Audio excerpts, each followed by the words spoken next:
purpose must be to challenge what the audit describes as continued denial, resistance and legal wrangling among local agencies, and we will set out the further details on the national inquiry in due course. Mr. Speaker, I warned in January that the data collection we had inherited from the previous government on ethnicity was completely inadequate. It was only collected on 37% of suspects. Baroness Casey's audit confirms that ethnicity data is not recorded for 2/3 of grooming gang perpetrators, and she says it is not good enough to support any statements about the ethnicity of group-based child sexual exploitation offenders at the national level. I agree with that conclusion, and frankly it is ridiculous and helps no one that this basic information is not collected, especially when there have been warnings and recommendations stretching back 13 years about the woefully inadequate data on perpetrators, which prevents patterns of crime being understood and tackled.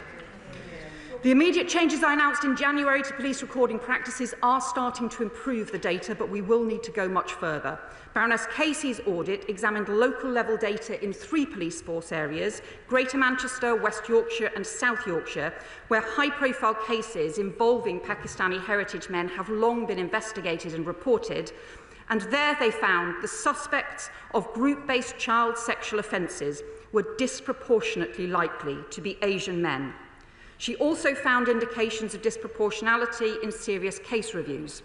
And while much more robust national data is needed, we cannot and must not shy away from these findings because, as Baroness Casey says, ignoring the issues, not examining and exposing them to the light, allows the criminality and depravity of a minority of men to be used to marginalise whole communities.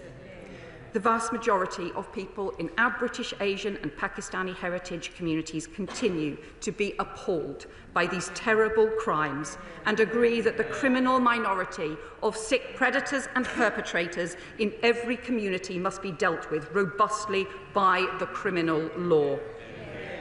Baroness Casey's review also identifies prosecutions and investigations into perpetrators who are white, British, European, African or Middle Eastern, just as Alexis Jay's inquiry concluded that all ethnicities and communities were involved in appalling child abuse crimes.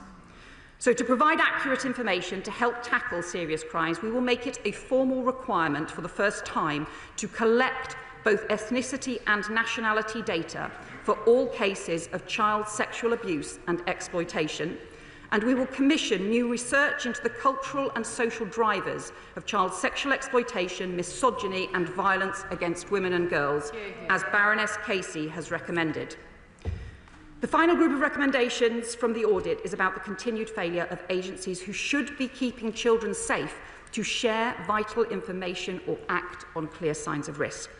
And worryingly, the audit finds that whilst reports of child sexual abuse and exploitation to the police have gone up, the number of child sexual abuse cases identified for protection plans by local children's services has fallen to its lowest ever level, but no one has been curious as to why.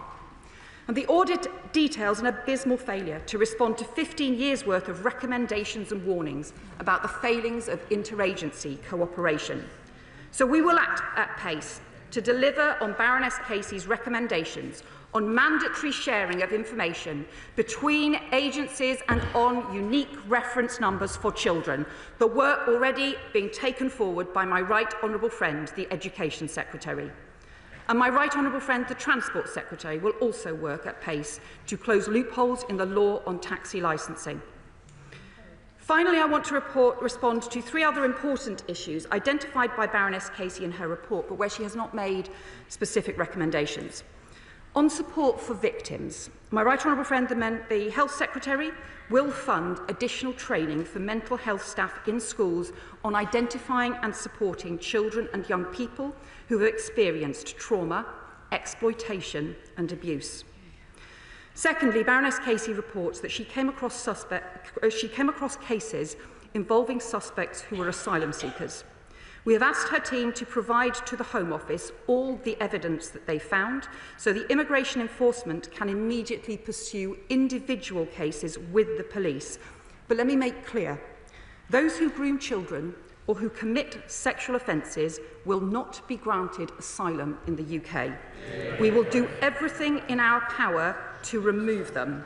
I do not believe the law is strong enough that we have inherited, so we are bringing forward a change to the law so that anyone convicted of sexual offences is excluded from the asylum system and denied refugee status. We've already increased the removal of foreign national offenders by 14% since the election, and we're drawing up new arrangements to identify and remove those who have committed a much wider range of offences.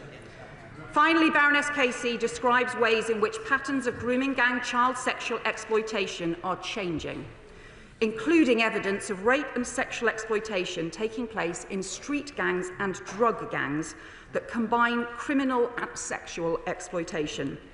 I do not believe that this kind of exploitation has been sufficiently investigated. It also describes sexual exploitation in modern slavery and trafficking cases, and most significant of all, it describes the huge increase in online grooming and horrendous sexual exploitation and abuse, including the use of social media apps to build up relationships and lure children into physical abuse. And the audit quotes one police expert saying, "If Rotherham were to happen again today, it would start online." So, Mr. Speaker, we are also passing world-leading new laws to target those who groom and exploit children online, investing in cutting-edge technology to target the highest harm offenders, but we will need to do much more, or the new scandals and shameful crimes of the future will be missed. When the final report of Alexis Jay's 7-year national inquiry was published in October 2022, the then Home Secretary, Grant Shapps, issued a profound and formal public apology to the victims of child sexual abuse so badly let down over decades by different levels of the state. As Shadow Home Secretary at that time, I joined him in that apology on behalf of the opposition and extended it to victims of child sexual exploitation too. To the victims and survivors of sexual exploitation and grooming gangs, on behalf of this and past governments and the many public authorities who let you down, I want to reiterate an unequivocal apology for the unimaginable pain and suffering that you have suffered and the failure of our country's institutions through decades to prevent that harm and keep you safe. But words are not enough. Victims and survivors need action. The reforms I've set out today will mean the strongest action any government has taken to tackle child sexual exploitation, more police investigations, more arrests, a new inquiry, changes to the law to protect children, and a fundamental overhaul of the way organisations work to support victims and put perpetrators behind bars. But none of this will work unless everyone is part of it, unless everyone works together to keep our children safe. I commend this statement to the House. Right. Hopefully it's now available in the table office for those members who wish to see the report. The other thing is, the Home Secretary quite rightly took longer than expected, and I have no problem in that. Just to say to the Leader of the Opposition, Kemi, and the same is available as well, and to the Lib Dems. Kemi Bedell.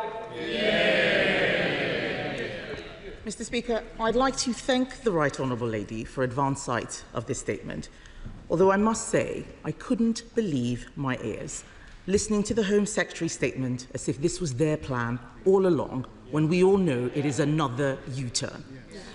After months of pressure, the Prime Minister has finally accepted our calls for a full statutory national inquiry into the grooming gangs. And I welcome that we have finally reached this point. And we must remember that this is not a victory for politicians, especially the ones like the Home Secretary who had to be dragged to this position, or the Prime Minister. This is a victory for the survivors who have been calling for this for years. I have been speaking to many who do not have confidence that a government that ignored their concerns will deliver. But before I turn to the detail of the Home Secretary's statement, I want to recognise the tireless work of those who refuse to let this issue be buried. Survivors like Fiona Goddard, who bravely waived her anonymity, and the parents of survivors like Marlon West, who I spoke to this morning, Maggie Oliver, whose courage in speaking truth to power has been instrumental in bringing us to this point. The late Andrew Norfolk, whose fearless journalism brought these crimes to light, Baroness Casey for her review, and Charlie Peters, who has consistently been a voice for the voiceless.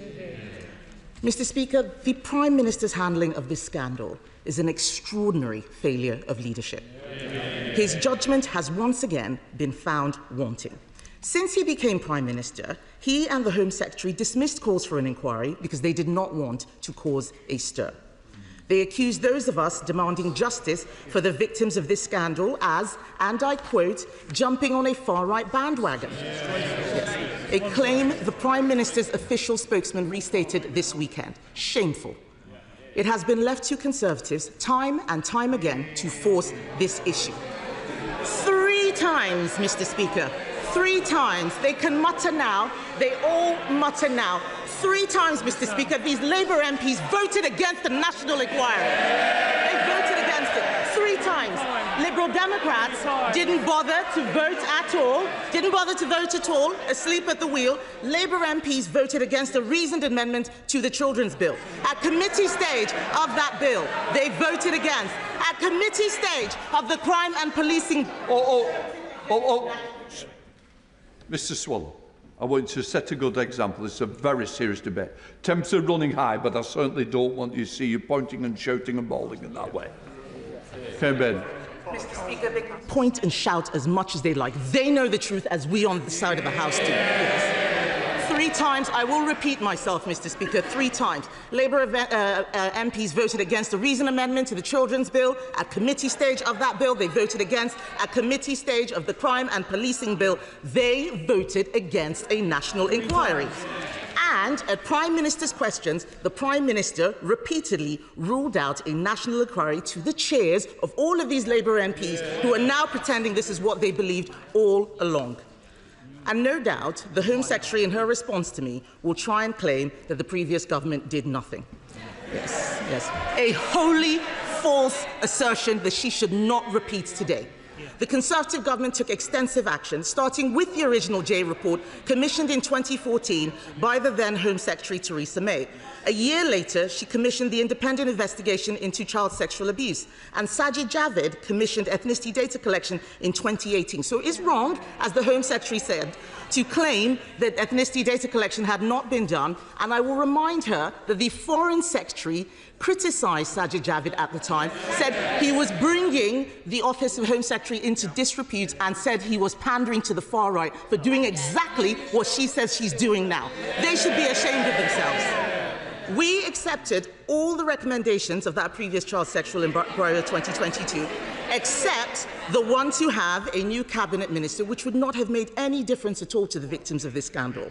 The Home Secretary claimed that the recommendations sat on the shelf. Let me be clear, Mr. Speaker. We went further than those recommendations. It was the Conservatives who established the Grooming Gangs Task Force, which supported police forces to make 807 arrests for group-based child sexual exploitation last year. So don't tell me we did nothing.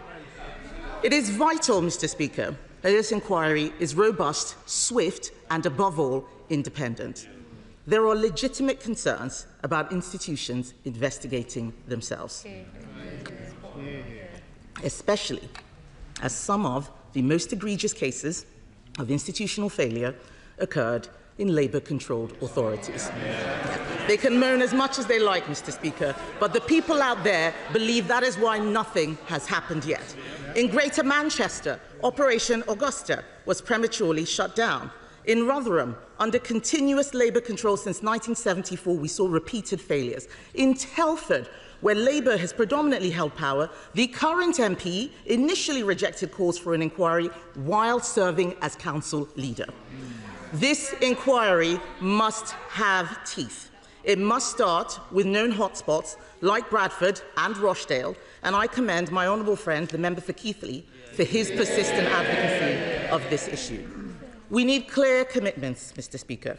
For example, will the inquiry examine the role of ethnicity in these crimes, confronting hard truths about potential cover-ups motivated by fears of appearing racist? There's no point then muttering. The Home Secretary said it herself. I spoke to the father of a survivor just this morning, and he told me the survivors need to have someone who is independent that they can go to and trust. It is no use them being forced to speak to the same authorities who ignored them in the first place. So will this inquiry ensure that no one, whether police officers, councillors or council officials, is beyond scrutiny? The government's approach to the Casey review itself raises serious concerns. While the review's findings are crucial, we as legislators are sent here to make decisions, not to outsource the difficult ones. The Prime Minister has waited months for someone to take this decision for him. This is the kind of dithering and delay that the survivors complained about. Mr. Speaker, we need answers to the following questions. The House deserves to know what changed the Prime Minister's mind from thinking this was dog whistle far-right politics to something he must do. When exactly did Baroness Casey submit her findings to Downing Street, and did the government request any changes to her report? Does she agree that anyone in authority who deliberately covered up these disgusting crimes should be prosecuted for misconduct in public office, and those prosecutions should happen alongside, not after, the inquiry? Because we believe that anyone in the police, local authorities, social services, or even the CPS who covered this up because they cared more about so-called community relations than about protecting vulnerable girls as young as 10 years old should be pursued. And we welcome her comments about perpetrators not being able to make asylum claims. I will remind the Home Secretary that we put forward an amendment in the Borders Bill, and she and all her colleagues voted against that very measure. So does she now agree that perpetrators should also not be able to make human rights claims to avoid deportation, and will she legislate to do that? Will the inquiry be concluded within 2 years, and will every one of the 50 towns affected be covered, including Bradford, which is still refusing to conduct an inquiry into this? And will those local inquiries have the power to summon witnesses, or is that power only for the national inquiry? And most critically, we need a clear timeline for conclusions and actions. The victims cannot wait another decade for justice. We should be able to do this in 2 years. And finally, Mr. Speaker, we didn't need to commission a report to tell us what we already knew. So will she apologise on behalf of herself, the Labour Party and the Prime Minister for wasting so much time and voting against this, dismissing the concerns of the survivors? The House, the British public, and most importantly, the many brave survivors deserve clear answers from a government of dithering and delay. What was the answer you gave the survivors? I have to say to the Leader of the Opposition, I don't think she can have read this report and the seriousness of its conclusions, because it sets out a timeline of failure from 2009 to 2025. Repeated reports and recommendations that were not acted on child protection, on police investigations, on ethnicity data, on data sharing, on support for victims.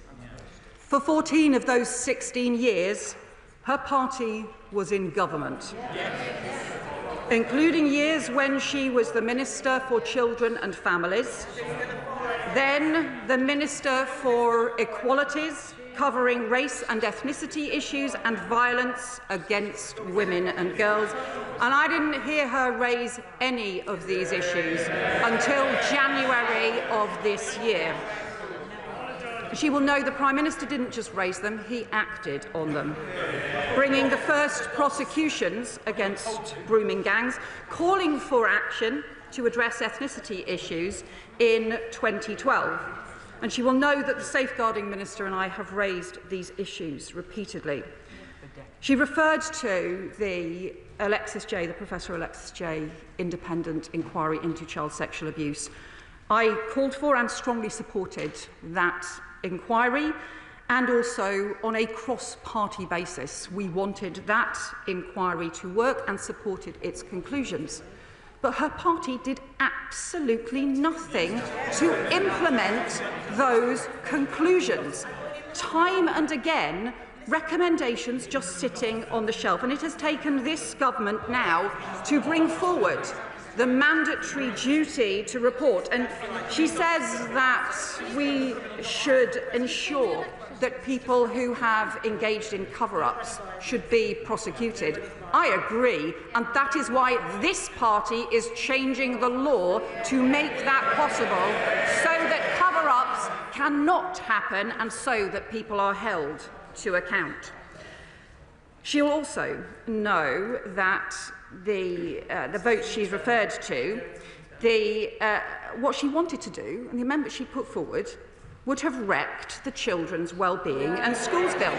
The very bill which includes 2 of Baroness Casey's recommendations strengthening child protection, recommendations that she and her party refused to introduce over 14 years. And I am sorry that she chose not to join in the apology to victims and survivors for decades of failure that was a cross-party apology in 2022. And it should be again if she really had victims' interests and the national interest at heart.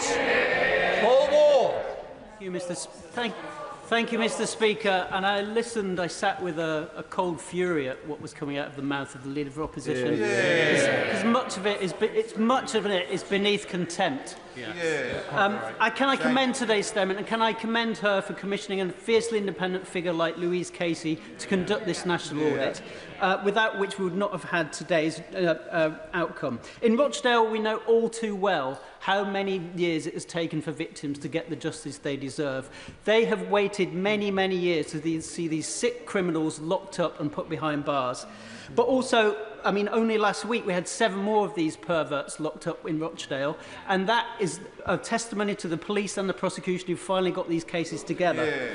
But the victims also want accountability for anyone in a position of authority, as she has said, anyone who found out about this and failed to act, or knew about it and failed to act. So does she agree with me that no councillor of any political party, no social worker, no police officer, no council officer and no ethnic group should hide from the fierce scrutiny of this national inquiry? My honourable friend is right to raise the appalling case in his constituency where 7 people were convicted on Friday. And he will know as well that there are further criminal investigations still ongoing as well, and it is shameful how long it has taken to get justice for those victims. I also agree with him that there can be no hiding from justice for anyone on this appalling issue where victims and survivors have been let down for far too long, and I would hope that this could be a cross-party process to support that.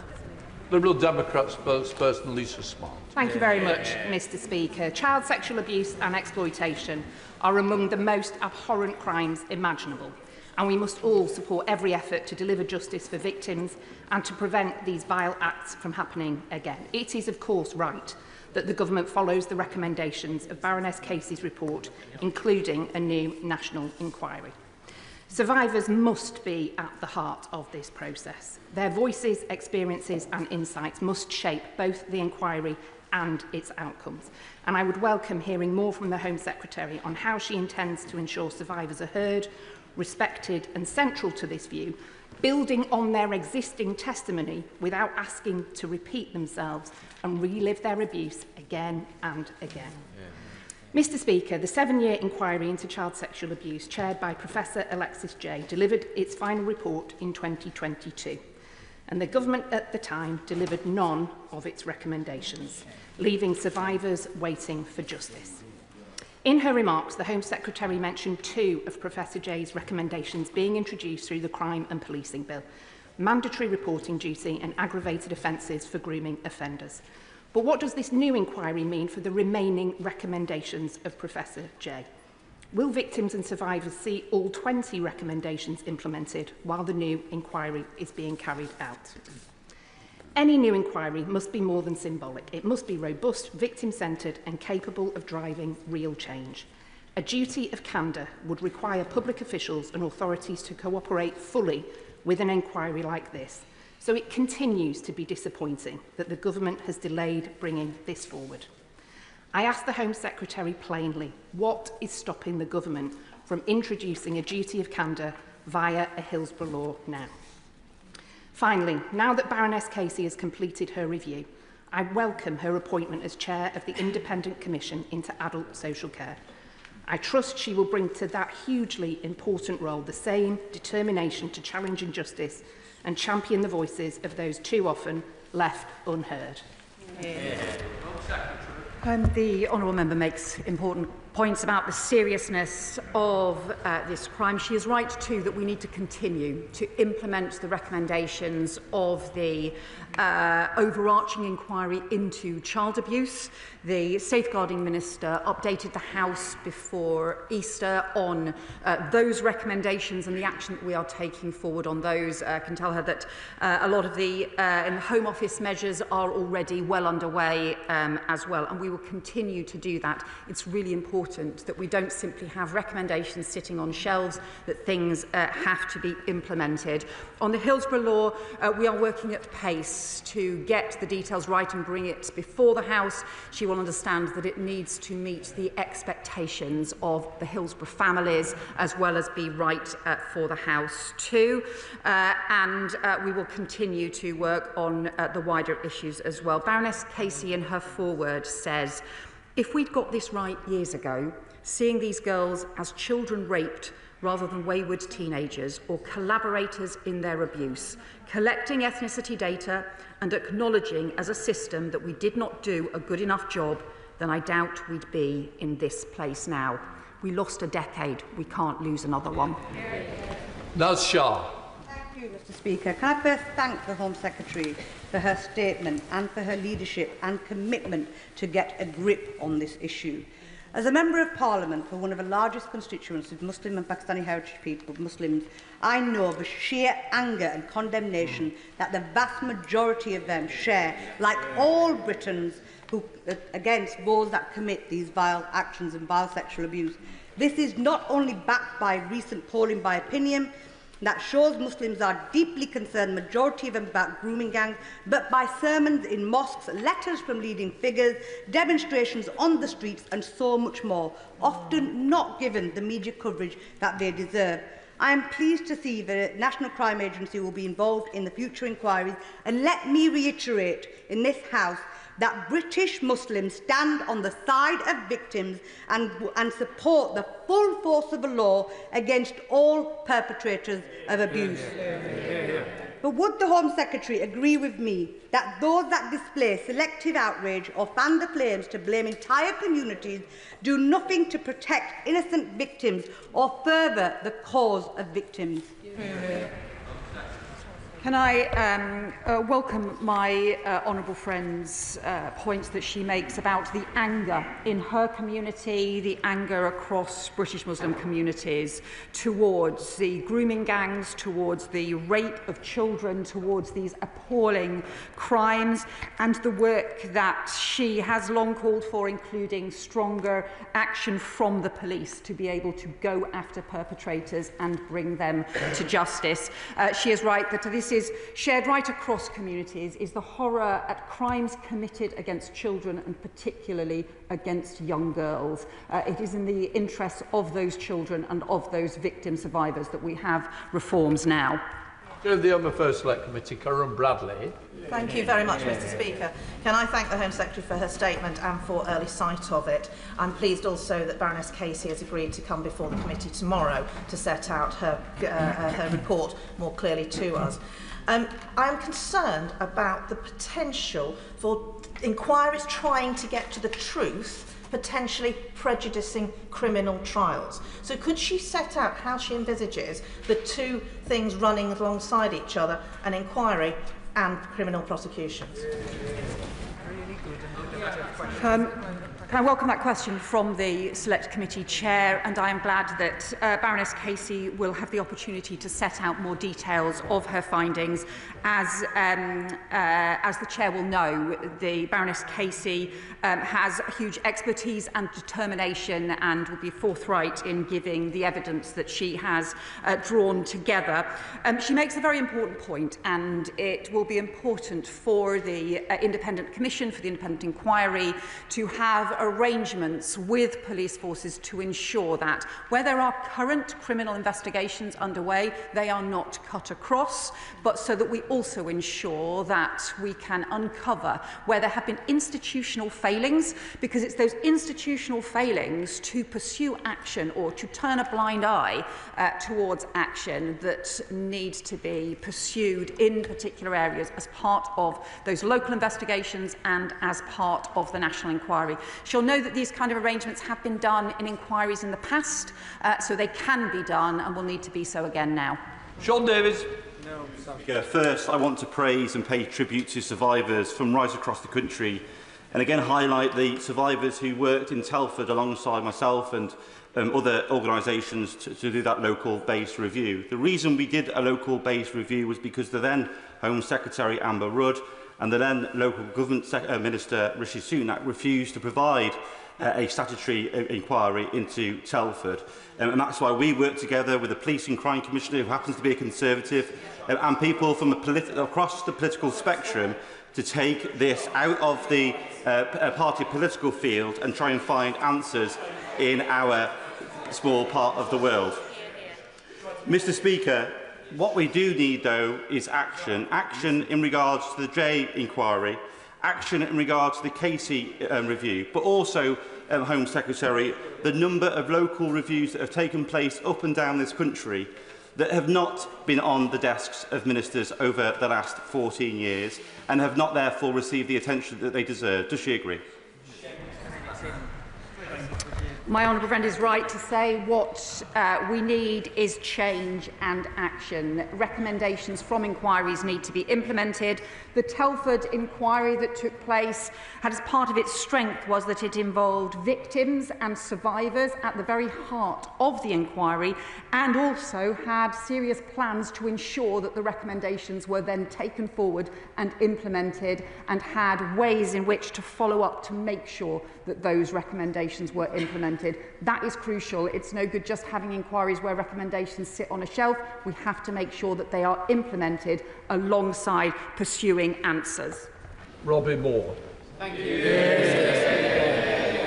And can I just start by saying that the fact that victims and survivors of this horrific crime have quite literally had to become campaigners themselves to reach this outcome is something that should make everybody in this House stop and think.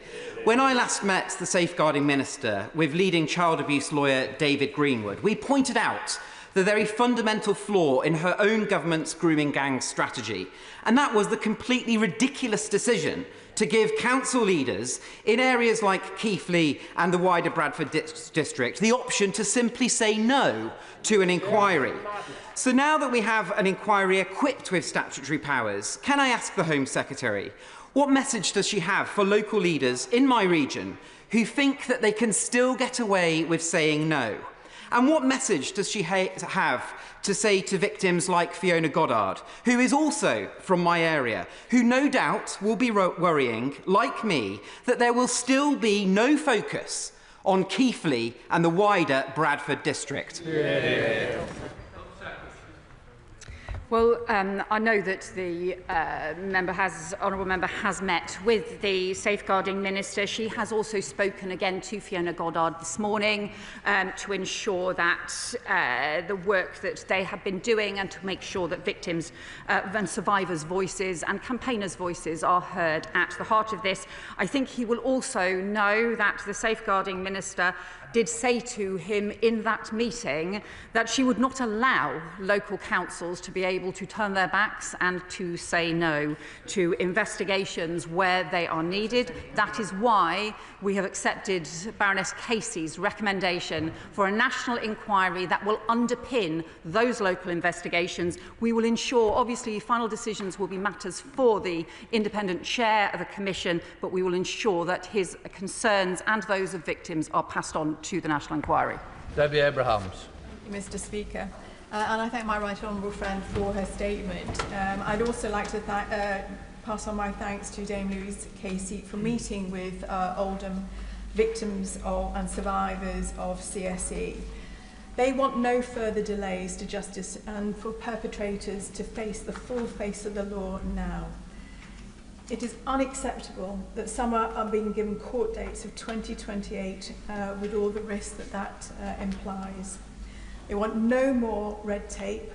They want survivors to be at the heart of rooting out these perpetrators and getting justice. Can the Home Secretary ensure that this will happen? And will she now consider making misogyny a hate crime? I welcome the work that my honourable friend has done through very many years to champion victims in Oldham, to champion victims across her constituency and to work with survivors as well. She is right to point to the terrible delays in the justice system. She will know that the Lord Chancellor is taking forward reforms to look at how the huge backlog, particularly in Crown Court cases, can be dealt with, because justice delayed is justice denied, and already so many of the survivors have waited far too long for justice. I can assure her that those concerns are very much uppermost in the Lord Chancellor's mind. Pritchard. Where there have been local inquiries commissioned by councils, will there be an opportunity for those same areas to fall under the remit of this national inquiry to ensure that some of the issues that the Home Secretary herself references today are still ongoing, are caught within the new framework of the new inquiry? The question he raises is an important one, and ultimately the final decisions will need to be for the independent chair and the commission. That's what happens when we set it up as a national inquiry rather than a government process. But he will know, he was right, he will know that, for example, there have been concerns raised around investigations and inquiries that have taken place around Greater Manchester, having final areas that they were not able to compel or to get to the bottom of. They have worked as a result with the Her Majesty's Inspectorate for Policing in order to be able to pursue the final stages of an investigation inquiry. And we did look at whether there were other powers, either through local government acts or through in police inspection powers. However, the simplest way to address this is for it to be done through the national inquiry, and he will be able to make representations around his area, so will any other MPs be able to make representations on their area too. Pegs. By welcoming this statement and the absolute determination of Baroness Casey and this government to hold the perpetrators to account and to hold to account those who may have been involved in cover-ups. One of the recommendations that comes through in the report is around the confusion between different agencies. A particular element around that is around taxi licensing and taxis from out-of-town areas. Yeah. And I know definitely from my own city of Peterborough, the challenge both to law-abiding, decent taxi drivers undercut by different licensing laws, but also law enforcement and the safety of passengers where we have plates from different areas. I note that's one of the recommendations. Can my right honourable friend give us more details of how we will move at speed to create a national level playing field so that passengers are safe and drivers have the support they need to keep everyone safe? Yeah. I welcome that point from my honourable friend, because he will know there are many local authorities across the country who have worked to ensure that they raise standards and checks in their licensing arrangements, particularly those in areas where there have been serious problems and where there have been criminal cases that have taken place. However, those checks and safeguards can end up being undermined by the licensing of taxis in other areas that do not have those checks. So we are looking to be able to take forward reforms to the law, the transparency Transport Secretary is looking at exactly this issue to make sure we can find a way forward to close that loophole. Thank you, Mr. Speaker. As a survivor of child sexual abuse myself, I stand in solidarity with the many victims and survivors. The system has failed over many, many years. And I can say that the horror, the trauma, the guilt never leaves you. And I so hope that every survivor who is identified here receives the mental health support and otherwise that they deserve to help rebuild their lives. Survivors have witnessed very many promises, 20 recommendations, and the call of never again, time and again. What will the Home Secretary do, and how will she reassure them that this won't be another one of those examples? And can I just say, too, that I am really let down and disgusted that the Leader of the Opposition began her remarks with a party political assault on her opponents like this.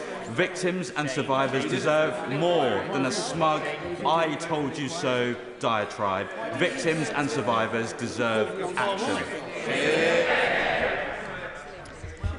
Can I thank the Honourable Member for speaking out about his experience, and I do not underestimate how brave and how difficult it can be to do that, and he will be just giving all kinds of support to other victims and survivors simply by the fact that he has done so.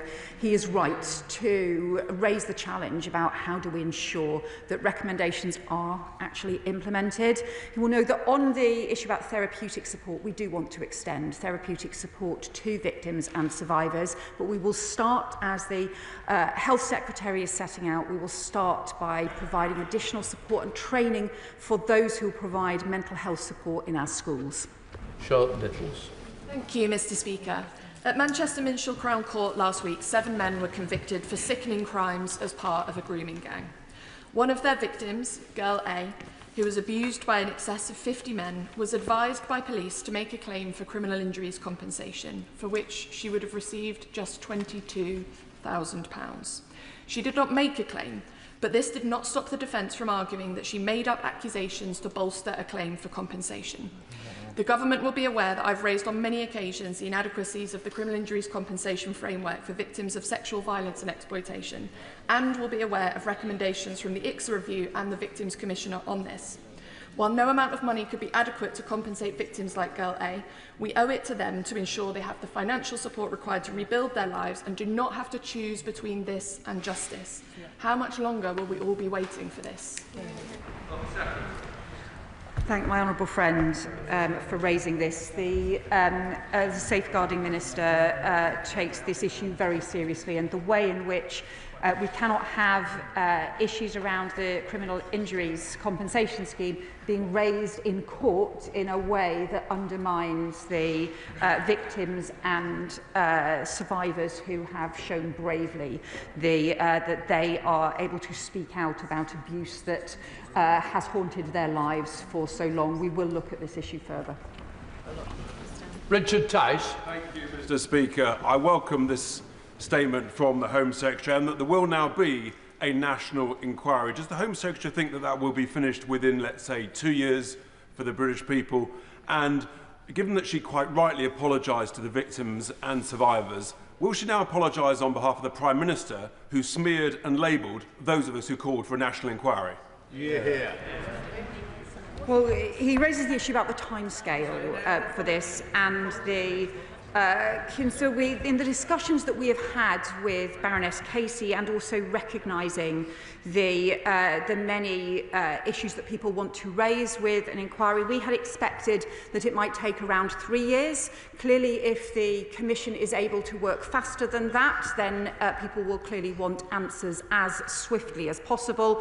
But final details about the timings will obviously need to be determined. I think we do need to make sure that we are both implementing the recommendations of previous inquiries and also making sure that we are pursuing these further investigations in local areas as swiftly as possible. And I do reiterate in my statement earlier the recognition of the huge harm that has been done to victims and survivors through decades. And I would urge him to look at that section of Louise Casey's report with the 17 pages of failure year after year after year to follow through and to take action. And I do believe that victims and survivors are owed an apology for that failure over very many years. Secretary Lammy. Thank you, Mr. Speaker. Mr. Speaker, I think it's fair to say there are many issues in this House which we may disagree on, but an issue of this magnitude is something that should bring all of us as parliamentarians together to work to ensure we get justice for those victims. The Home Secretary has outlined the next phase of this, but if we're really honest with ourselves, for every victim who's come forward to share her horrific testimony, there are so many more girls up and down the country who have not come forward. So it's in their interest that we make sure we get this right as a country. The Home Secretary has outlined the issues around data and the lack of data gathering. One of the areas I've raised consistently is around criminal exploitation by gangs who sexually exploit young people and then use them to carry out their horrific county lines up and down the country. Does the Home Secretary agree that that collection of data must also lay with the Met Police forces, other chief police forces across the country and British Transport Police? My honourable friend is right that so many victims and survivors don't come forward, and we need to make it easier for people to do so and recognise the scale of the abuse that takes place. But I agree with her on this really important issue about the county lines and the interaction between criminal exploitation and sexual exploitation. Too often the county lines and criminal exploitation is seen as an issue involving teenage boys, but very often teenage girls are also drawn in, and very often that also means sexual exploitation as well. I don't believe enough investigation has been done yet into this particular pattern and form of child sexual abuse and exploitation. As we strengthen the law on criminal exploitation of children, we need to make sure that this issue is properly pursued, as she says, as part of the data gathering, but further research as well. Esther Magna. Thank you, Mr. Speaker. This government has been dragged kicking and screaming to deliver a national inquiry, having dismissed the pleas of a nation for one as jumping on a far-right bandwagon. This reluctance is why my honourable friend for Great Yarmouth will continue with his inquiry, and I will be supporting him in this.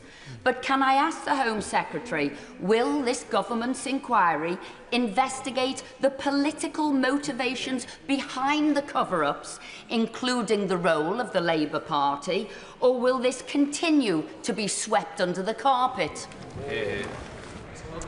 What I say to the honourable member is I think everyone should want not just to get to the truth about past failures, but also to make sure that we make the changes to protect children for the future as well. That includes changes in social services, it includes changes in policing and the police operation that I hope that she would welcome to take action to put perpetrators behind bars, and also the action to gather proper ethnicity data, which simply has not been gathered properly before, and where Louise Casey's report is very clear. It is totally inadequate, the data gathering that her previous government left behind. So I hope she would agree to all of those being extremely important so that we can get stronger protection and truth for victims.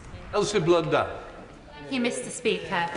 I welcome the government's announcement that there will be a national inquiry. Every penny spent on stamping out the evil of child abusers is money well spent. And although welcome, notice of this inquiry will undoubtedly cause a great deal of trauma and distress for both historic and present-day victims as violations committed against them are revisited.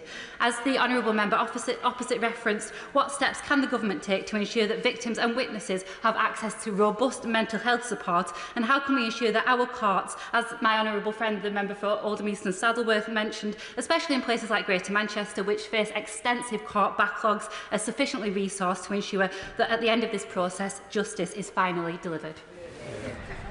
Thank my honourable friend for that question. I know she has championed victims and survivors in her area and community.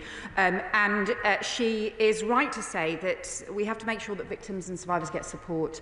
7,000 victims and survivors gave evidence to the original Professor Alexis J. inquiry. That's why it's so important that they did not do so in vain, and we make the reforms and the changes for that recommendation. But she's also right to say we need to increase the therapeutic support for victims and survivors, and that will start with providing additional support for children. Dr. Luke Evans. Thank you, Madam Deputy Chair. And one of the reasons 6 months ago in January I wasn't supportive of the strategy the government had was the fact that it couldn't compel local inquiries to bring forward witnesses. That is a key bit. Now, in listening to her answers very carefully, could she clarify, will those local inquiries be able to compel witnesses? Is it them? Is it the national side as well? And will those powers be used to ensure there is no stone unturned? So the answer is yes, and I do recognise that this is an issue that the honourable member has raised. I did say back in January that I would undertake further work to make sure that the local investigations did have the powers to compel witnesses to be able to get the evidence. We have concluded, we agree with Baroness Casey, that the right way to do this is to have the national inquiry. So that national inquiry will mean that there are full powers to compel witnesses, to compel evidence in every local investigation that takes place. Those investigations will be directed by the National Commission, by the National Inquiry, as to where and how they take place to make sure they've got those full powers in place. Chris Murray. Deputy Speaker, the crime we are discussing today is not just an historic crime. It is happening right now out in communities, and we are failing to protect the current victims of this awful child abuse. So I welcome the new inquiry, but my concern is delay. We have had plenty of inquiries, task forces and reviews where the conclusions have not been implemented. My concern is that this new inquiry will monopolise our attention and not the focus on protecting victims right now. So will the Home Secretary commit that this inquiry will not detract or divert resource from the recommendations we know need to be implemented? And will she also commit that the child trafficking devolved pilot, which we know has been working for 4 years, will be rolled out nationally to protect child victims? Yes, I can tell him that we are going to expand that, and also that we will not let up in the pace of implementing measures and recommendations. That includes the work the Education Secretary is doing already on mandatory reporting, mandatory sharing of data on children at risk, and also the unique identifiers, the work in the Crime and Policing Bill on mandatory reporting, but also, crucially, the police operation. So we have already increased the resources for the policing operations to be able to review closed cases. That is why we already have 800 cases identified for review. We expect that to rise very shortly to over 1,000 cases that were closed with no further action being taken, now being looked at again now, not waiting for the inquiry, but also taking action on them now in order to protect children. Blackman. Thank you, Madam Deputy Speaker. The honourable member for Sheffield South East and I are the sole members of the House that are still here that served on the Housing, Communities and Local Government Select Committee when we conducted the inquiries into Rotherham, both in November 2014 and March 2015. We heard from the victims then about the terrible abuse they'd suffered. We interviewed Dame Louise Casey at great length about her concerns about what was happening and what was being allowed to happen. And there's clearly something still going on, which is most prominent victims are young girls taken into care by local authorities from broken homes who've never experienced the love of a family. They then take a view that someone that gives them and expresses some form of love as being something they should like and enjoy. The reality is they're being ruthlessly exploited by individuals that should know better and are evil. The key here then is of concern is the lackadaisical approach that's been taken by many local authorities, social workers, the police and other bodies. And the concern that I have, and I'm sure other members have, and this is genuine, is that a local inquiry won't get those individuals who either turned a blind eye or actually participated in the abuse to actually give evidence. So will she ensure that those inquiries, witnesses are called under oath, so that we can get to the bottom of this and make sure those people that turned a blind eye or connived are brought to justice as well as the perpetrators?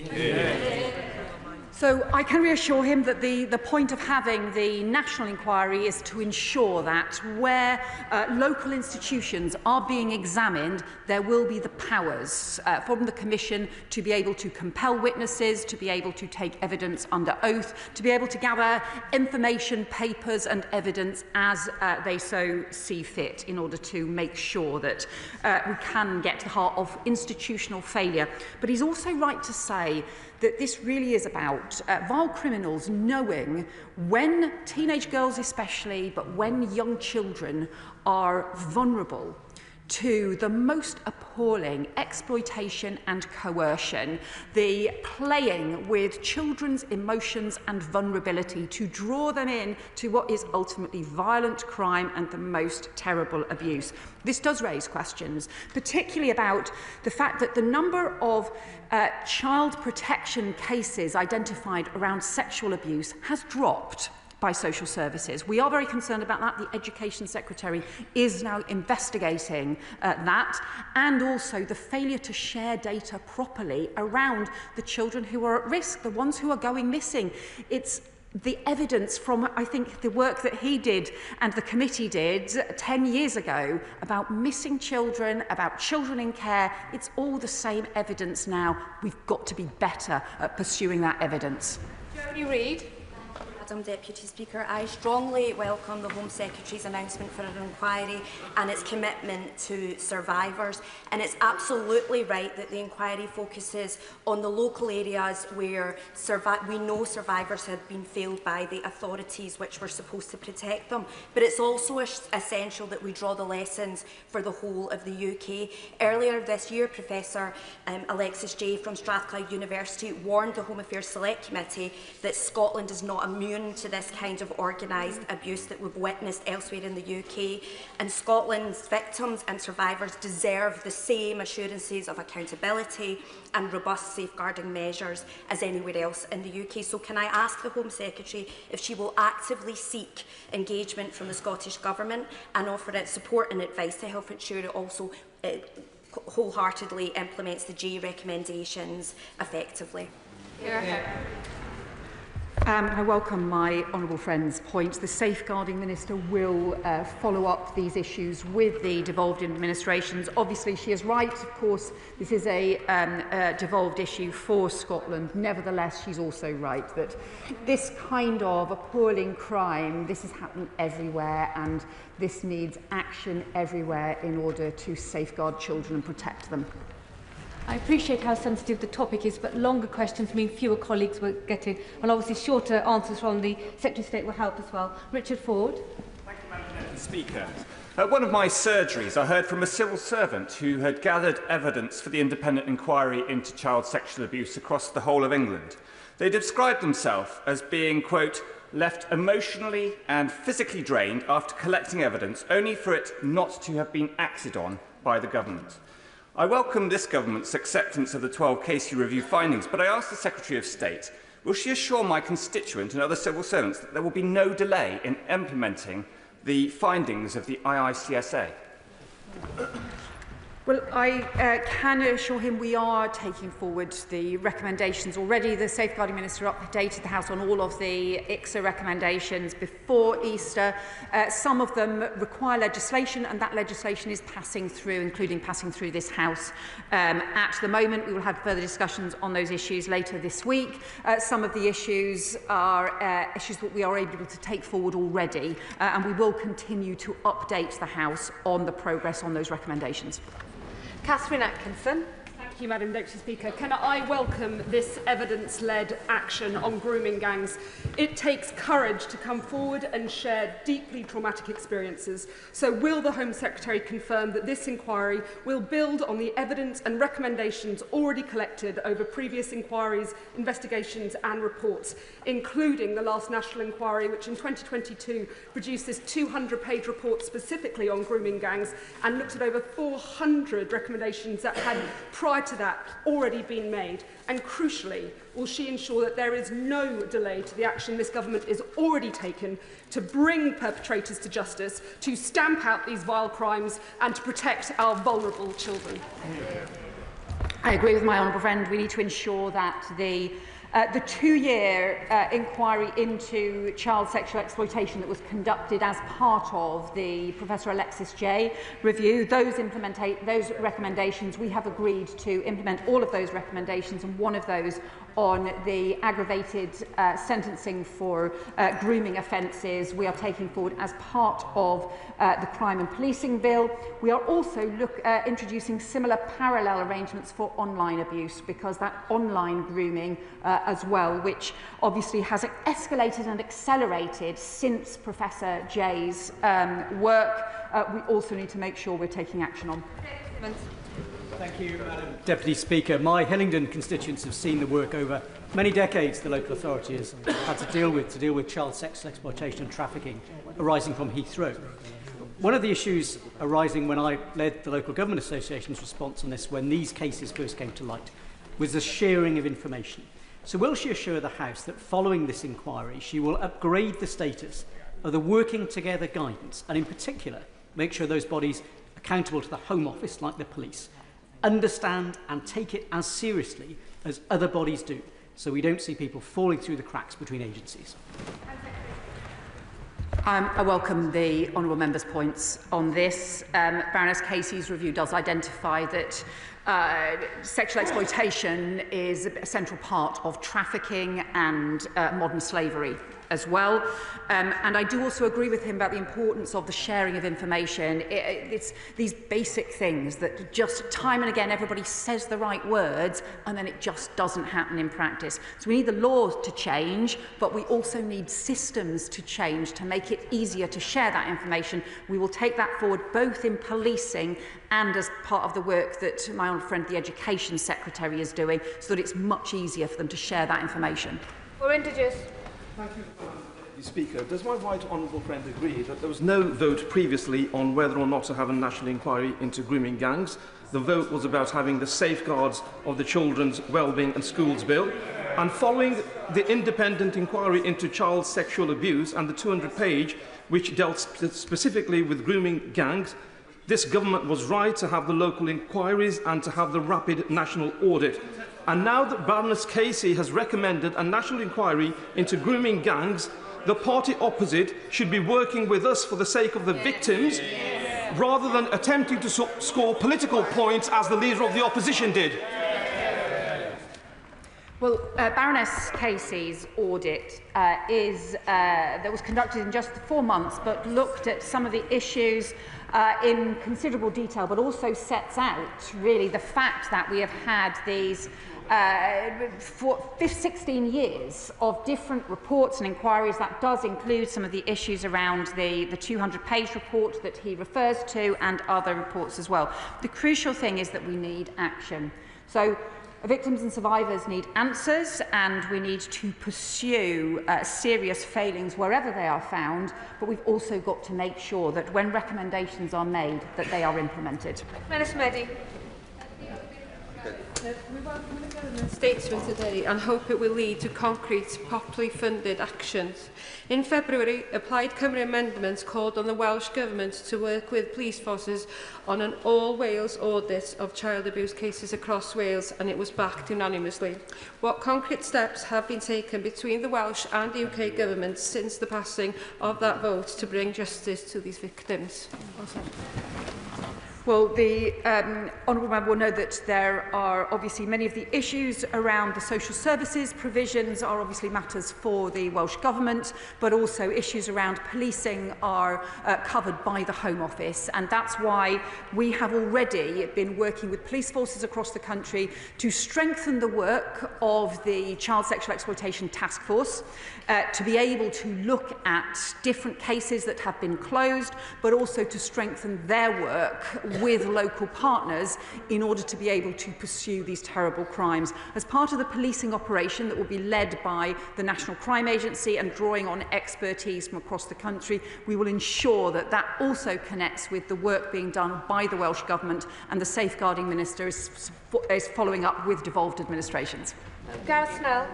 Thank you very much, Madam Deputy Speaker. Further to the quite pertinent comment from the Honourable Gentleman for Harrow East, the broken social care system for children in this country potentially is creating future victims today.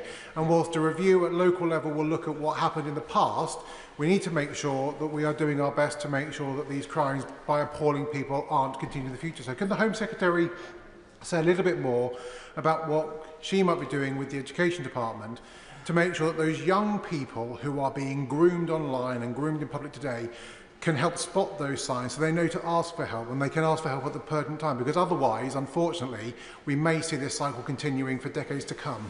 Home Secretary. Well, I agree with my honourable friend that we need the action across social services, and that's why the Children and Wellbeing Bill that the Education Secretary is taking forward is so important.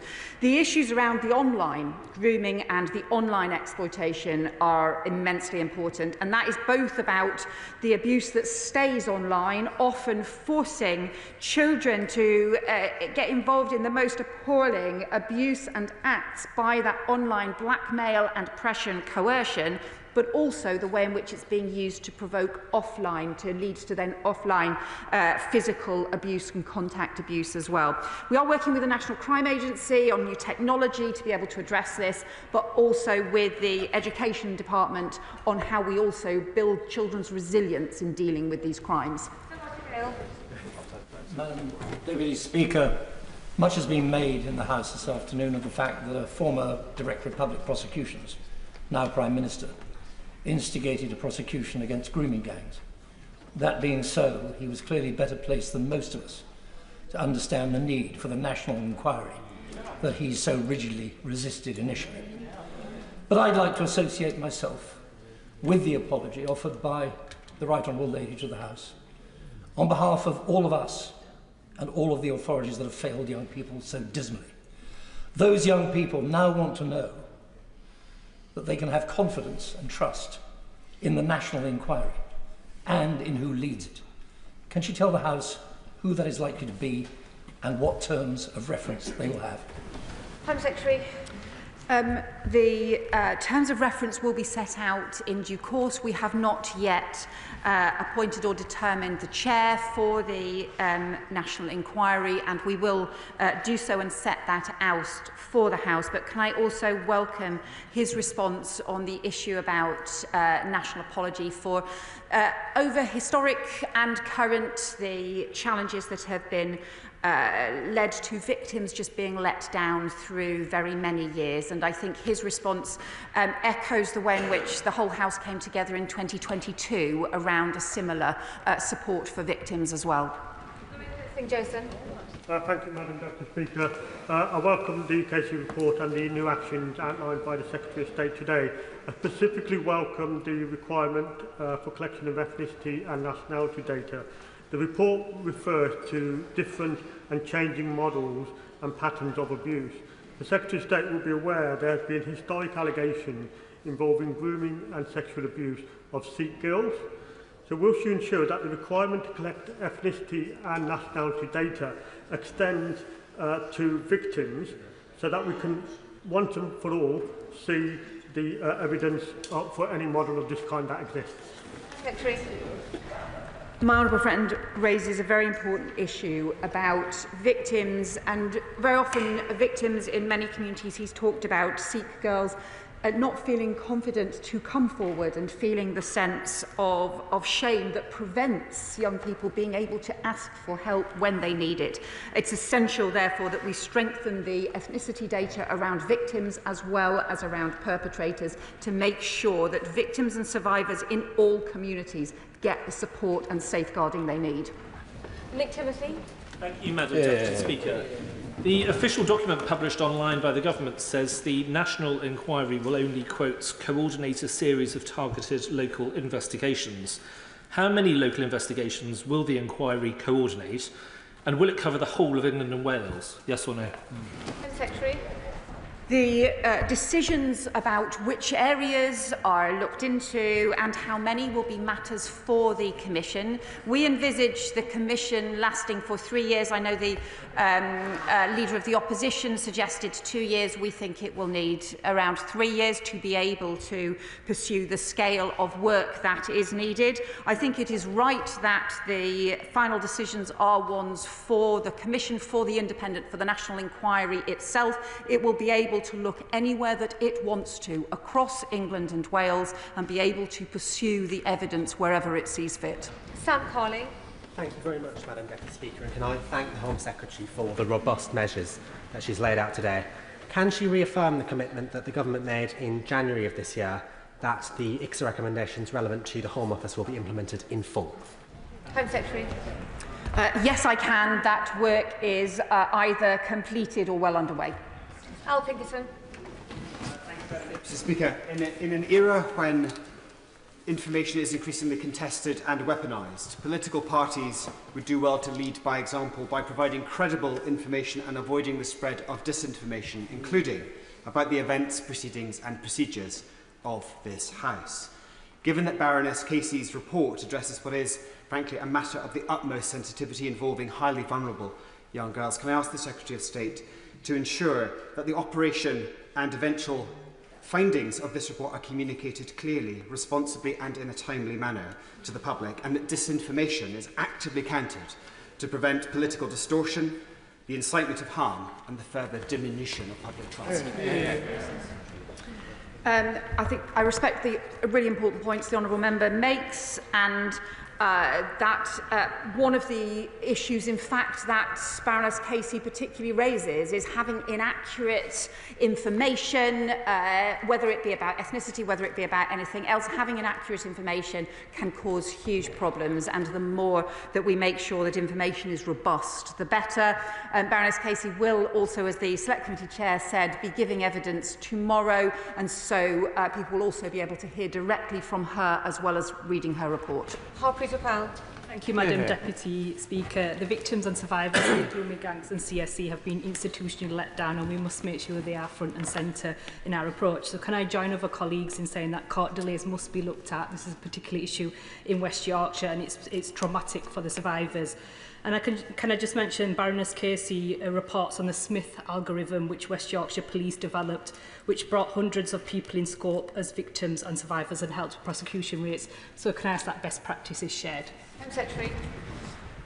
Yeah, Baroness Casey was impressed by the work that West Yorkshire Police had done using what they call the Smith algorithm. It's included in her report, which looks at just risk factors, looks at children missing from home, or repeated missing episodes, children in care, children missing from school, and areas where there were high risks, and use that in order to identify people who might be victims of child grooming and sexual abuse and exploitation, and then to pursue that evidence. And it's because they have done that that they have had a series of effective and successful prosecutions that have put perpetrators behind bars. And I join my honourable friend in welcoming that work they have done. Joy Morrissey.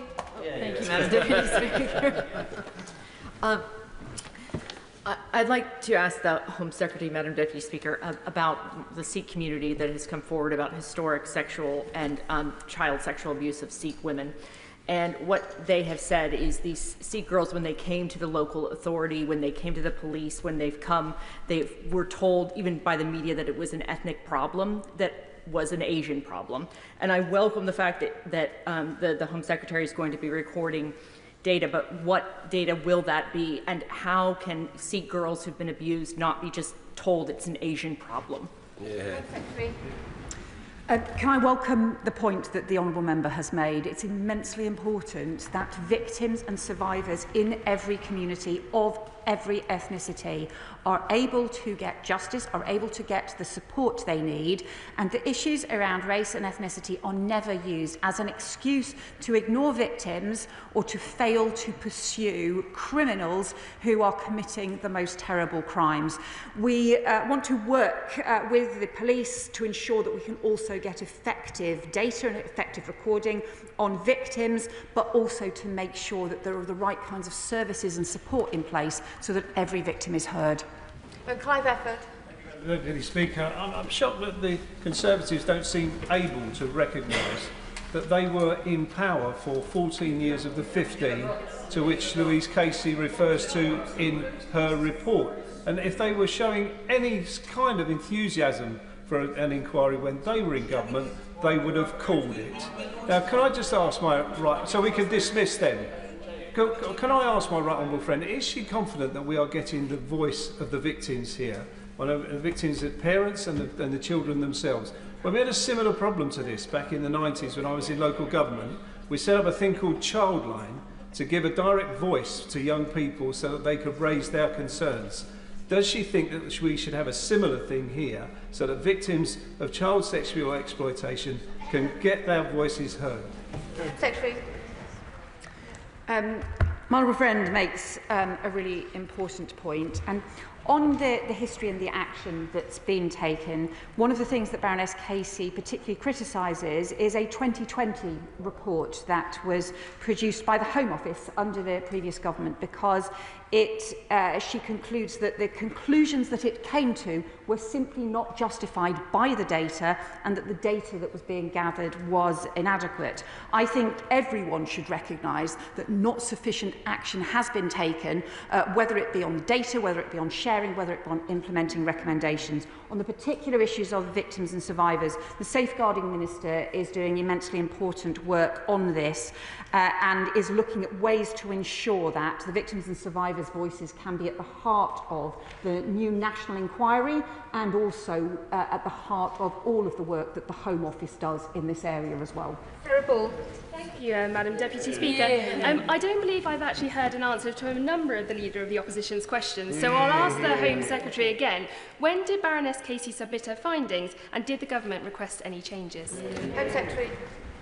10 days ago, and this is Baroness Casey's report. This is her independent report, and anybody who suggests that Baroness Casey report would change her, Baroness Casey would change her views and reports for anyone has not met Baroness Casey. Sean Masterful. Thank you, Madam Deputy Speaker, and I welcome the pace and focus which the Home Secretary has brought to Baroness Casey's report, and she is right to highlight the risk of the unrhyme space and, of course, the rapidity by which that is now a focus. Can she give assurances that protocols will change according to that to ensure that we're looking for the information we don't know about, but also for survivors and victims of exploitation online, that if they have been criminalised, those cases will be quashed so that they're not carrying convictions for the exploitation they experienced? Home Secretary. I really welcome the point my honourable friend has made about needing to ensure that victims aren't criminalised for the coercion against them, for the crimes that are committed against them. And it's that failure, I think, that tendency to blame victims for the appalling crimes committed against them that has been a pervasive problem through the years. We are looking further at the issues around the online grooming and exploitation. That is escalating. In a complicated way, it does also involve more teenagers themselves being involved in that exploitation as well. That is more complicated to identify where people are being coerced and where they are actually criminals themselves who are committing these crimes. Lee Anderson. Thank you, Madam Deputy Speaker. It is amazing, it is staggering that the Labour MPs can come here today and welcome an inquiry when they was given the chance. They all voted against one. But these girls, these victims of the Pakistani grooming gangs, they were kidnapped, they were abused, they were drugged, they were raped. And when they reached out for help, everybody ignored them. So there's little wonder they have no faith in the system, but they can regain faith if the Home Secretary agrees with me and appoints Maggie Oliver as chair of the inquiry. Well, I would say to the honourable member, the child sexual exploitation and abuse, some of the most vile crimes that our country faces. And what Baroness Casey's report sets out in some detail, set out over 17 pages, just report after report after review after report after review, and so many of those recommendations never implemented. So concerns that were raised at the time of the Rotherham inquiry about issues around ethnicity, about issues around lack of information sharing, about lack of protection for children, simply not acted on. And Baroness Casey herself says, if we'd got this right years ago, seeing these girls as children raped rather than wayward teenagers, then I doubt we would be in this place now. He was a member of the previous government that did fail to do this, and I would hope that he would agree that actually successive governments, successive agencies across the country have failed to act on this, and we need to make sure that there is a proper independent inquiry, as well as, most crucially of all, the action by police to take the operations that will bring perpetrators to justice and put them behind bars. Patricia Ferguson. Thank you, Madam Deputy Speaker, and I thank my right honourable friend for bringing forward the statement today. One of the questions running through Baroness Casey's audit is why. Not just how the type of offending has been allowed to grow unchecked in our society, but what it is that drives people to commit these vile crimes. Can the Home Secretary assure me that the Government will commission serious, thorough, considered research into the drivers of group-based child sexual exploitation, including looking at all the issues around ethnicity and age? And will those findings be shared with the devolved administrations who, as we've heard, have not been exempt from these issues?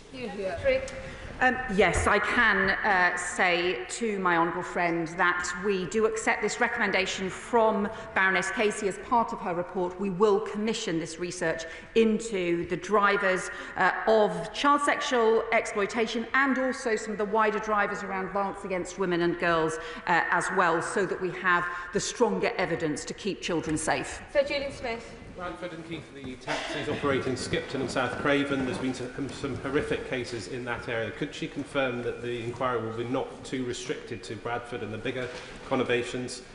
And in the UK, we have a crisis in our inquiry system. They do all take too long. The COVID inquiry is still ongoing. It's an absolute scandal.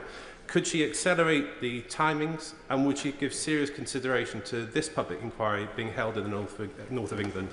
Home Secretary. So I do agree with him that there are challenges with inquiries that can take a very long time and can mean that victims and survivors, or those who are affected by the particular inquiry, can wait for a very, very long time for answers. That is why it is critical that actually we introduce and implement recommendations from previous inquiries, that we get on with it, that we strengthen the police operations now to put perpetrators behind bars. I can also tell him we will not restrict where the inquiry goes or where the Commission chooses to investigate.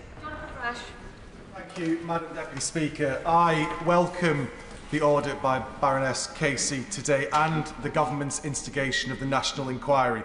It must leave no stone unturned, it must lead to convictions, and it must lead to perpetrators and anybody complicit behind bars, where as far as I'm concerned they can rot.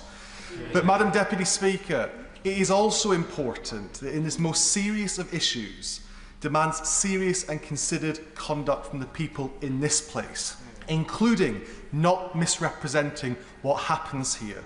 Can the Home Secretary confirm to me that the reasoned amendment referenced by the Leader of the Opposition, if it had passed, would not have led to a national inquiry, it would have blocked child protection measures, and it weaponises child rape to go after clicks? Home Secretary. Order. Home Secretary. Well, I think we want to see action taken across the board in order to make sure that children are protected and also to make sure that recommendations are introduced. The Children and Wellbeing Bill that the party opposite voted against is the opportunity to implement 2 of the recommendations made in Baroness Casey's audit and in her report, and is right that we should be able to implement those changes in order to strengthen the protection of children and to keep young people safe. Sir Alex Shalbrook. Thank you, Madam Deputy Speaker. I welcome a lot of what the Home Secretary said today, and she keeps referring to institutional failures. Now, in Bradford in 2020, a little girl, Star Chamber, was murdered by her mother's partner. And evidence came to light from neighbours, etc., and from social services that it was dismissed because they were feared of being accused of being homophobic because it was a lesbian couple. I've had issues in my constituency since the last election where worried about other labels that social workers may get. They have a tick box and leave the child at the bottom. So may I ask the Home Secretary that we don't lose sight that there is an institutional failing about people being afraid to offend one group or another, and often losing sight of the fact that the child is the most important part in this care service. Home Secretary. So crime is crime. And the safety of children should always be paramount, whatever the circumstances, and we always need to pursue the evidence. It's why the mantra around policing is to pursue the evidence without fear or favour, and that is the standard that British policing has long applied, and it is the approach that we always have to take to children's safety wherever issues or concerns are raised. Jazz Athwell. Thank you, Madam Deputy Speaker. And can I also put on record my thanks to Baroness Casey and the Home Secretary, the first Home Secretary in 16 years to come here with an independent review. These girls, now women, were abused, traumatised, and then re-traumatised again by a system that did very little to protect them or help them get justice. We should always put the lives and safety of young girls in front of any political concerns, and for that reason, I welcome today's decision. Would the Home Secretary lay out how predators and those who denied victims justice will be held accountable following this inquiry? Home Secretary. Well, it's clear that we need to ensure that recommendations are implemented.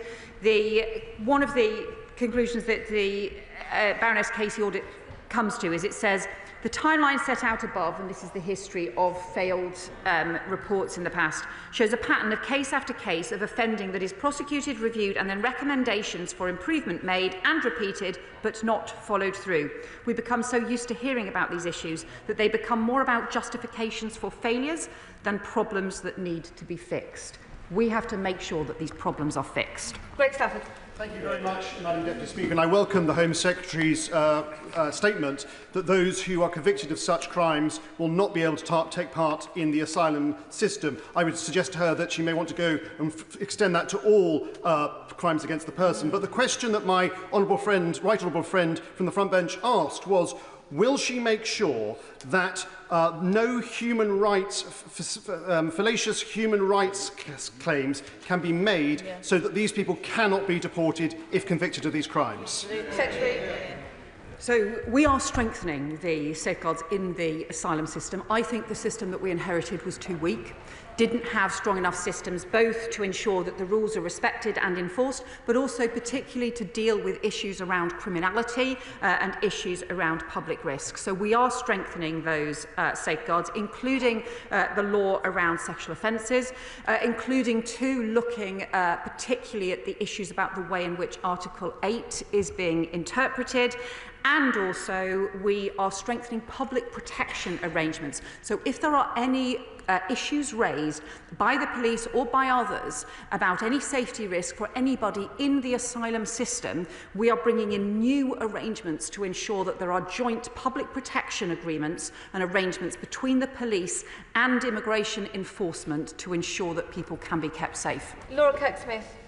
Deputy Speaker, and I welcome the clarity and the focus on action that the Home Secretary has brought to the House today. I spoke this morning to the father of a young woman in my constituency who was the victim of child sexual exploitation. He thinks this is the right way forward, but his concern and mine is for the victims and the survivors whose trauma will be opened up again by this process. As he put it, when you open Pandora's box, you've got to have the tools to deal with whatever comes out. Can the Home Secretary say more about the tools that she will put in place to support the survivors at the heart of this? Secretary. My honourable friend makes a really important point, because I think too often victims and survivors have been asked to tell their story, often to multiple different agencies, and then have seen no action, and it simply strengthens the distress that they feel. 7,000 victims and survivors gave evidence to the independent inquiry on child sexual abuse. So we will work closely, and the Safeguarding Minister will work closely as we draw up the arrangements for the national inquiry to keep victims and survivors in our minds. We need to make sure that they do have support, and that the points that she has raised on behalf of her constituent, for them and for their families, are properly taken seriously. Thank you, Madam Deputy Speaker. Can I welcome the Home Secretary's statement, in specific allowing the NCA to head this operation with other partner agencies, of course working across all regions. As a barrister, I've spoken to many NCA officers and law enforcement officers. One criticism which is consistent is that they do not have enough resources. This is going to be an enormous investigation up and down the country. Will the Home Secretary assure this House that they will not be limited to resources which they need in order to complete this investigation? Home Secretary. Well, we have already provided some additional resources for policing to be able to undertake the assessment and the identification of cases that were closed that need to be reopened, or where other lines of inquiry need to be followed up. He will know too that the National Crime Agency already does immensely important work through Operation Stovewood around South Yorkshire, and also through the work that it does on online child abuse. What we need to do is to bring all the different programmes of work closely together, involving both the National Crime Agency but also the new Centre for Public Protection that we are setting up as well, which will be about setting new standards across the country and roll out the national operating model that all forces can then follow. Dixon. I'd like to start by commending the Home Secretary for the dignified way in which she gave her statement, and her apology to the victims and survivors of sexual exploitation and grooming gangs for past failures. I'd like to associate myself with her apology. Madam Deputy Speaker, I welcome that the Government have accepted the recommendations of Baroness Casey's rapid audit and the announcement of a national criminal operation to pursue and convict perpetrators. Justice for victims of these horrific crimes must always be our top priority. West Yorkshire Police have taken a proactive approach to securing justice for victims. As recently as January of this year, 8 men have been given jail sentences of nearly 58 years for multiple sexual offences against 2 children in Keighley in the 1990s. Will she join me in commending the work of West Yorkshire Police in bringing perpetrators of these vile crimes to justice?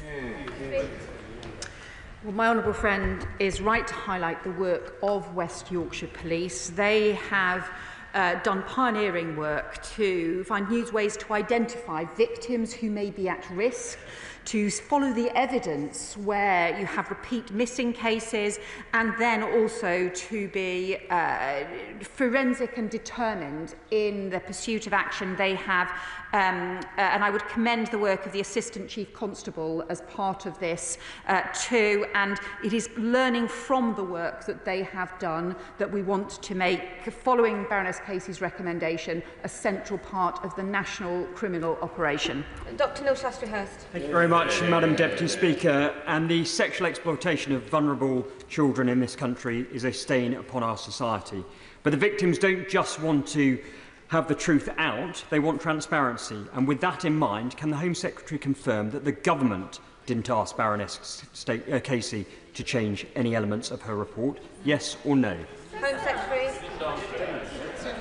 This is Baroness Casey's independent report. The whole point about asking somebody like Baroness Casey to do an independent report is that you know that she will come to her own conclusions, not anybody else's. As you will see, it has Baroness Casey's forthright style, forthright conclusions, and I think she will make clear in her evidence tomorrow at the Select Committee that these are her conclusions. And Eldridge. Thank you, Madam Deputy Speaker. I want to pay tribute to victims, survivors and campaigners. I am 40 years old, and it has taken me to be 40 to be able to talk about some of the abuse that happened when I was a child. As one of the countless victims living with the impacts of grooming, sexual and psychological abuse, I found it galling to watch Tory and Reform members who never once lifted a finger. No, you didn't. You didn't. You didn't. Not one finger. Order. Shh. You didn't. You're Oh, talking through sorry. the chair. Quick question. There are many colleagues hoping to contribute. And appointing themselves as defenders of abuse for political gain. Does the Minister agree with me that neither history nor the British people will be kind to the sickening political opportunism we've seen from the parties opposite? Secretary.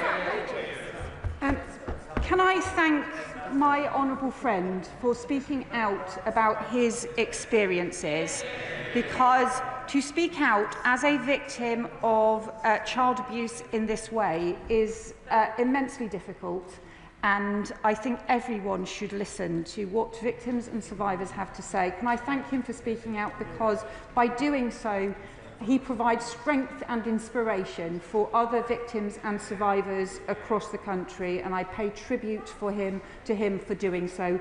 He is right that this should be something that everyone can agree on, because it's about the protection of children, it's about the tackling of serious crime, and I would hope that is something that all of us can do with respect and together. Julie Lewis.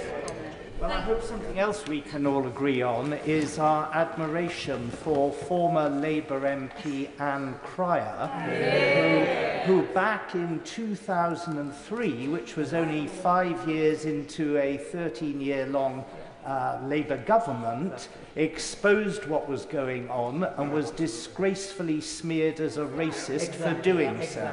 So let us belatedly make an apology to her and thank her for her courage. So I do thank my former honourable friend, the MP Anne Cryer, because I think she did speak out and she did stand up for children who were being abused. And it's because of that that I recognise, as part of the response that I made to the 2022 child abuse inquiry, and also again today, that this has been historic failure over very many decades. But just as I recognise that historic failure, and that should be historic failure that everyone recognises, I hope he will persuade his front bench to also recognise the historic failure and to also take some responsibility. It's really sad that the Leader of the Opposition did not choose to respond and to join in the historic apology that in 2022 was a cross-party apology involving the former Home Secretary. I'm really sorry that she chose not to today. Pierce. Thank you, Madam Deputy Speaker. I'd like to very much welcome the Home Secretary calling a national inquiry. I'm particularly taken with Baroness Casey's first recommendation that children must be seen as children. I'm extremely concerned at the number of cases that she's identified that were dropped because these children were seen as consenting to sex with their perpetrators. Will the Home Secretary reassure me that these cases will be opened and looked at immediately, and that we don't have to wait for the outcome of the national inquiry? Yeah. I can tell my honourable friend that we're working with the Lord Chancellor on taking forward this recommendation now, not waiting for any further local inquiry. Baroness Casey is really clear that the adultification of children, treating them as consenting to something to which they were coerced and where they were exploited, lies at the heart of a lot of the institutional failure to take this crime seriously. That's why we need to change the law, but we also need to change attitudes, because some of the cases that Baroness Casey refers to were recent, and that cannot go on. Jim Allister. The Home Secretary refers to this as a national inquiry, but it's not, is it? Because its terms of reference and scope will exclude concern about grooming and organised sexual exploitation in Northern Ireland, whether by foreign nationals, by paramilitary groups, or by others. Is that less important to this government? And when it comes to the legislative change, increasing the statutory rape age to 16, will that apply across the whole United Kingdom? Well, the honourable member will understand that the Home Office responsibilities around policing and crime cover England and Wales. The Safeguarding Minister will be following up with devolved administrations, and it will be for them to decide how they want to take these issues forward, and that includes in Northern Ireland as well. And the Lord Chancellor will consult in the normal way with devolved administrations on changes to the law. Strather. Mr. Speaker, every and any instance of child sexual exploitation should shame all of us. But I think what so many of us found particularly horrific about the grooming gang scandal was the fact that these crimes continue to be perpetrated because of a failure to act by stakeholders and agencies who had completely undefendable preconceived notions about the victims they were speaking to. So I welcome the government following the evidence, not the politics, first in appointing Baroness Casey to conduct this review, but then in making sure we're not shying away from a national inquiry when she's called for one. But as part of this inquiry, will she make sure it has all the powers it needs to compel any and every stakeholder who played a part, potentially in walking on by from this scandal, to take part in giving evidence? And will she legislate where necessary to make sure anyone is accountable in front of the law if they've been shown to have played a part in ensuring that those victims didn't get the justice they deserved to begin with? Home Secretary. So my honourable friend is right that these attitudes towards teenage girls, towards children, and treating them as adults still persists. Baroness Casey quotes a serious case review of a case of a teenager online. She was just 12 and 13 years old, who was being drawn into the most explicit and abusive chat rooms and pornographic sites online, and that this was somehow treated as being that child's choice to do so, even though there was evidence around exploitation and crime taking place. We have to make sure that we do more to protect our teenagers, and we will bring in the mandatory duty to report to strengthen the law there as well. Final question, Dr. Ben Spencer. Thank you, Madam Deputy Speaker. I thank the Home Secretary for her statement and for changing her mind on the need for a national inquiry. She said the Casey report for the past 10 days. Could she lay out which evidence in that report was most persuasive to her in changing her mind, or if it was something that she'd reached a conclusion independent of the report, which factors led her to do so? Home Secretary. That is an important question. So we looked at, I took to this House in January that I would look further at how to make sure that local investigations had the powers that they needed to compel witnesses or to compel evidence. This was raised with us both by members in this House but also by mayors as well, to ensure that it could properly get to the truth. So we pursued that. We looked at other powers around Local Government Act, around inspection powers and so on. All of those had complexity attached to them. So we asked Baroness Casey to look at this and also to look at the responses that we got from local authorities. So we looked at it, but we also asked Baroness Casey to look at that evidence as well and to make final recommendations, and that is why we have agreed with Baroness Casey's recommendations about having the national inquiry in place. That is the end of the statement on the Casey report. I'll give the front benches a few moments to shuffle over. If colleagues leave the chamber quickly and quietly.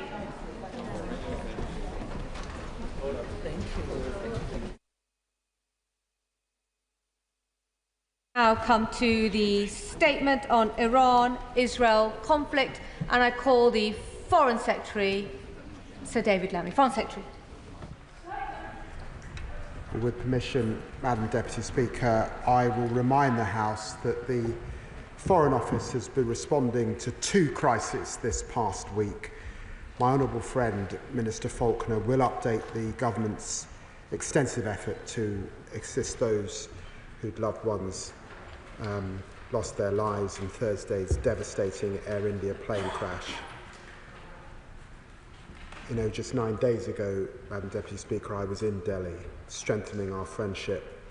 Our nations are mourning together, and my thoughts are with those suffering such terrible loss. With permission, Madam Deputy Speaker, I will now turn to the Middle East. Early last Friday morning, Israel launched extensive strikes across Iran, targets including military sites, including the uranium enrichment facility at Natanz, and key commanders and nuclear scientists. The last 72 hours has seen Iranian ballistic missiles and drone strikes across Israel, killing at least 21 Israelis and injuring hundreds more. And Israeli strikes have continued, including on targets in Tehran, with the Iranian authorities reporting scores of civilian casualties. Prime Minister Netanyahu has said his operations will continue for as many days as it takes to remove the threat. Supreme Leader Khamenei has said Israel must expect severe punishment. Madam Deputy Speaker, in such crisis, our first priority is the welfare, of course, of British nationals. On Friday, we swiftly stood up a crisis team in London and the region, and yesterday I announced that we now advise against all travel to Israel, as well as our long-standing travel advice of not travelling to Iran. Madam Deputy Speaker, today I can update the House that we are asking all British nationals in Israel to register their presence with the FCDO so that we can share important information on the situation and leaving the country. And I can announce today that we are further also updating our travel advice to signpost border crossing points and sending rapid deployment teams to Egypt and to Jordan to bolster our consular presence near the border with Israel, which has already been supporting British nationals on the ground. Israel and Iran have closed their airspace until further notice, and our ability, therefore, to provide support in Iran is extremely limited. British nationals in the region should closely monitor our travel advice for further updates. Madam Deputy Speaker, the situation remains fast-moving. We expect more strikes in the days to come. This is a moment of grave danger for the region. And I want to be clear, the United Kingdom was not involved in the strikes against Iran. This is a military action conducted by Israel. It should come as no surprise that Israel considers the Iranian nuclear program an existential threat. Khamenei said in 2018 that Israel was a cancerous tumour that should be removed and eradicated. We have always supported Israeli security. That's why Britain has sought to prevent Iran obtaining a nuclear weapon through extensive diplomacy. We agree with President Trump when he says negotiations are necessary and must lead to a deal. That has long been the view, Madam Deputy Speaker, of the so-called E3, Britain, France and Germany, with whom we've worked so closely on this issue. The view of all the G7, who have backed the efforts of President Trump's envoy, Steve Witkoff. And for more than 2 decades, the cross-party view in this House, Lord Cameron of Chipping Norton and Lord Haig of Richmond led diplomatic efforts on the issue. Baroness May of Maidenhead and the former Right Honourable Member for Uxbridge did too. And this government has continued to pursue negotiations, joining France and Germany in 5 rounds of talks with Iran this year alone. Ours is a hard-headed, realist assessment of how best to tackle this grave threat. Fundamentally, no military action can put an end to Iran's nuclear capabilities. Madam Deputy Speaker, just last week, the International Atomic Energy Agency Board of Governors passed a non-compliance resolution against Iran, the first such IAEA finding in 14 years. The Director General's comprehensive report details Iran's failure to declare nuclear materials. Iran remains the only state without nuclear weapons accumulating uranium at such dangerously high levels. Its total enriched stockpile is now 40 times the limit in the JCPOA. And their nuclear program is part of a wider pattern of destabilizing activity. The government has taken firm action in response. When they transferred ballistic missiles for use in Russia's illegal war in Ukraine, we imposed extensive sanctions, including against Iran Air, and cancelled our bilateral air services agreement. In the face of unacceptable IRGC threats here in the UK, with some 20 foiled plots since 2022, the Crown Prosecution Service has for the first time charged Iranian nationals under the National Security Act. And we've placed the Iranian state, including the IRGC, on the enhanced tier of the new Foreign Influence Registration Scheme. Madam Deputy Speaker, a widening war would have grave and unpredictable consequences, including for our partners in Jordan and the Gulf. The horrors of Gaza worsening, tensions in Lebanon, Syria and Iraq rising, and the Houthi threat continuing.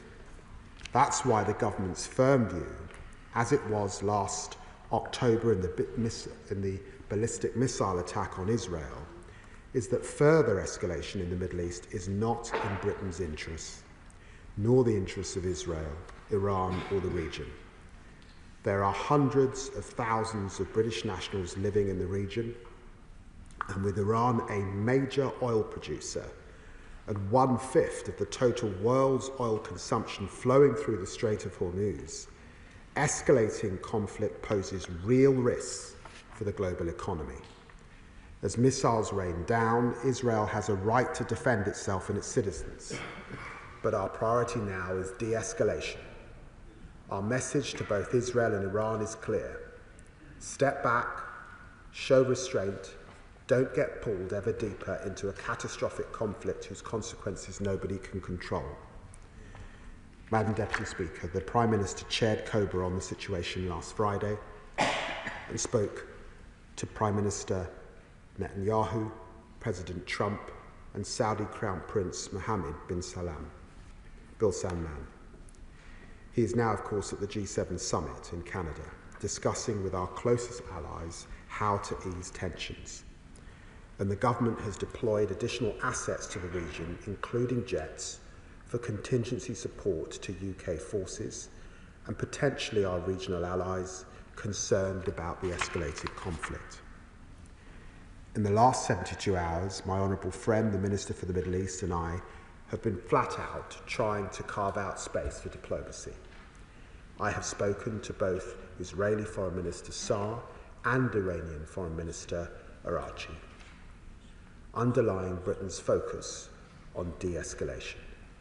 I have also met with the Saudi Foreign Minister Prince Faisal. I've had calls with US Secretary Rubio, EU High Representative Callas, and my counterparts from France, from Germany, from the United Arab Emirates, Qatar, Oman, Jordan, Turkey and Iraq. These conversations are part of a collective drive to prevent a spiralling conflict. Madam Deputy Speaker, this new crisis has arisen as the appalling situation in Gaza continues. This weekend, hospitals in Gaza reported over 50 people were killed and more than 500 injured while trying to access food. This government will not take our eye off the humanitarian catastrophe in Gaza. We will not stop calling for aid restrictions to be lifted and an immediate ceasefire, and we will not forget about the hostages.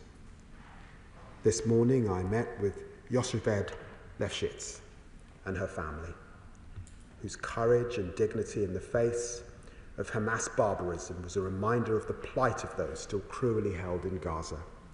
We will not stop striving to free the hostages and end the war.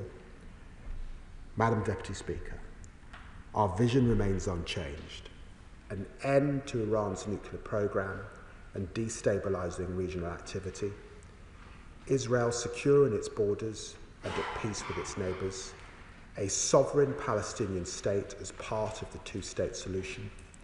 Diplomacy is indispensable to each of these goals.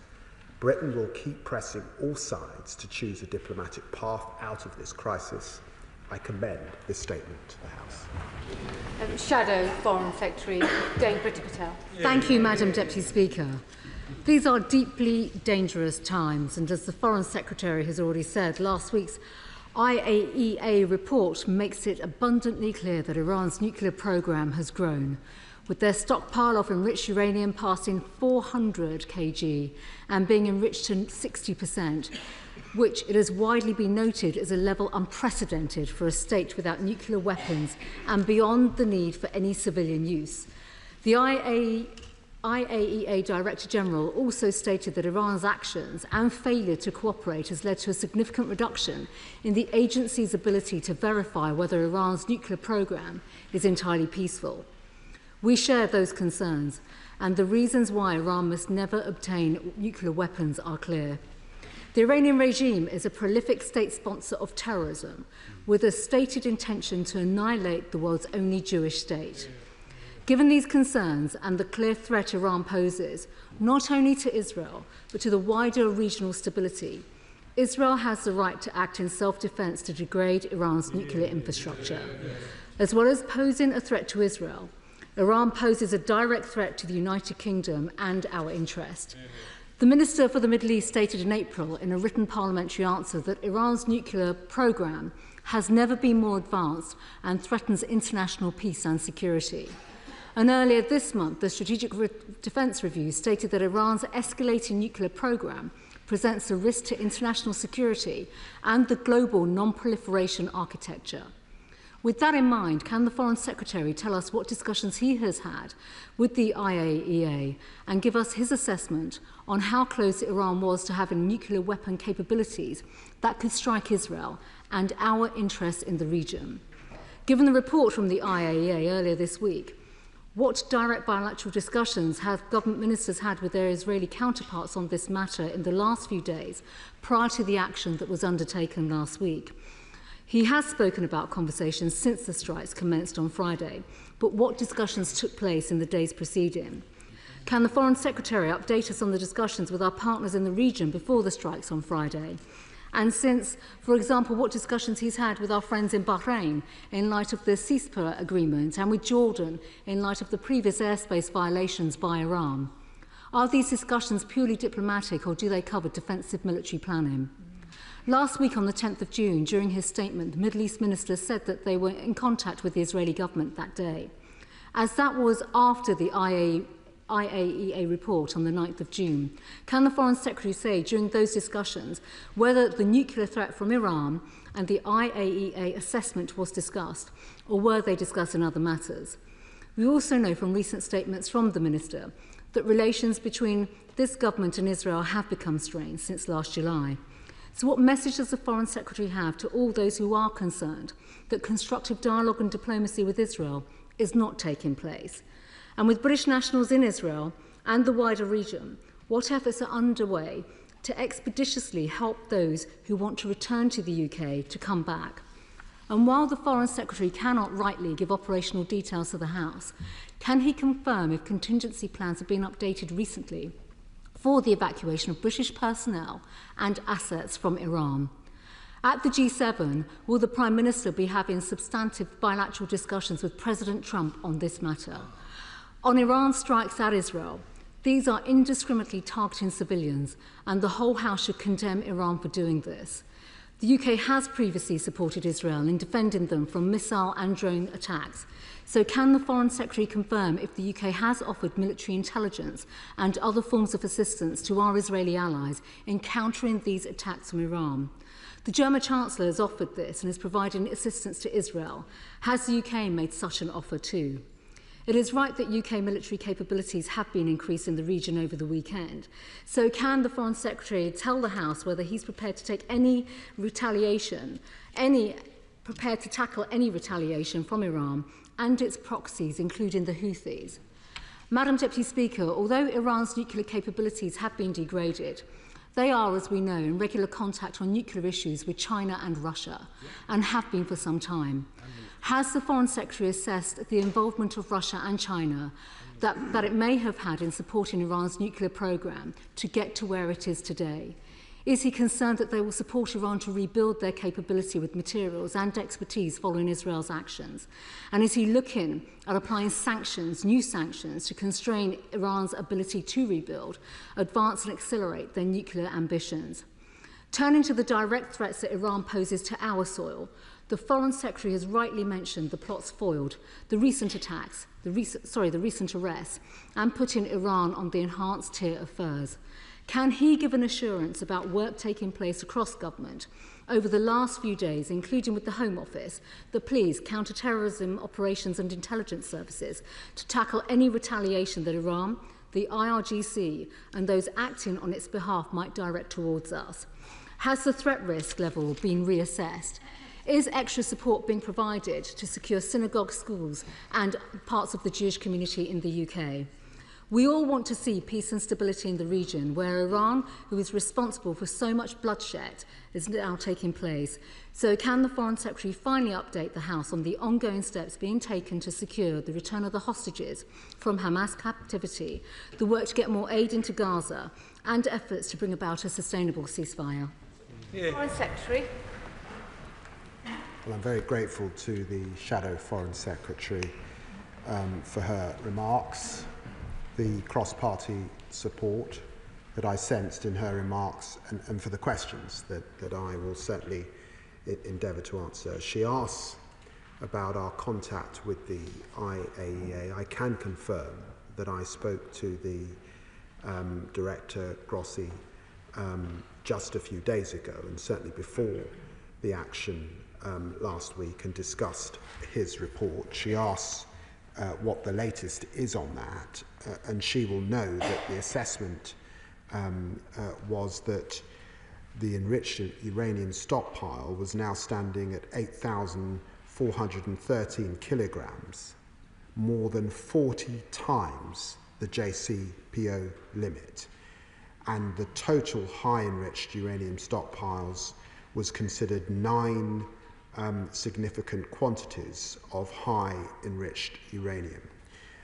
She asked then what coordination we had given that information, and I want to reassure her that I have been in close touch, working in concert with my French and German colleagues over this period, and coordinating the three of us, working across our political directors, but also as foreign ministers in our messaging to the Iranian regime. And can I confirm to her that we will be speaking to the Iranian regime again in the coming hours to raise those concerns and heighten what I said about the need for diplomacy at this time. She asks quite properly about our long-standing relationship with Bahrain, and can I confirm that the Minister for the Middle East has spoken to Bahrain. She asks about our long-standing relationship with Jordan, and can I confirm that, of course, I've spoken to Foreign Minister Safadi in the last few days, and we continue to coordinate with our Jordanian friends and offer whatever support we can at this time.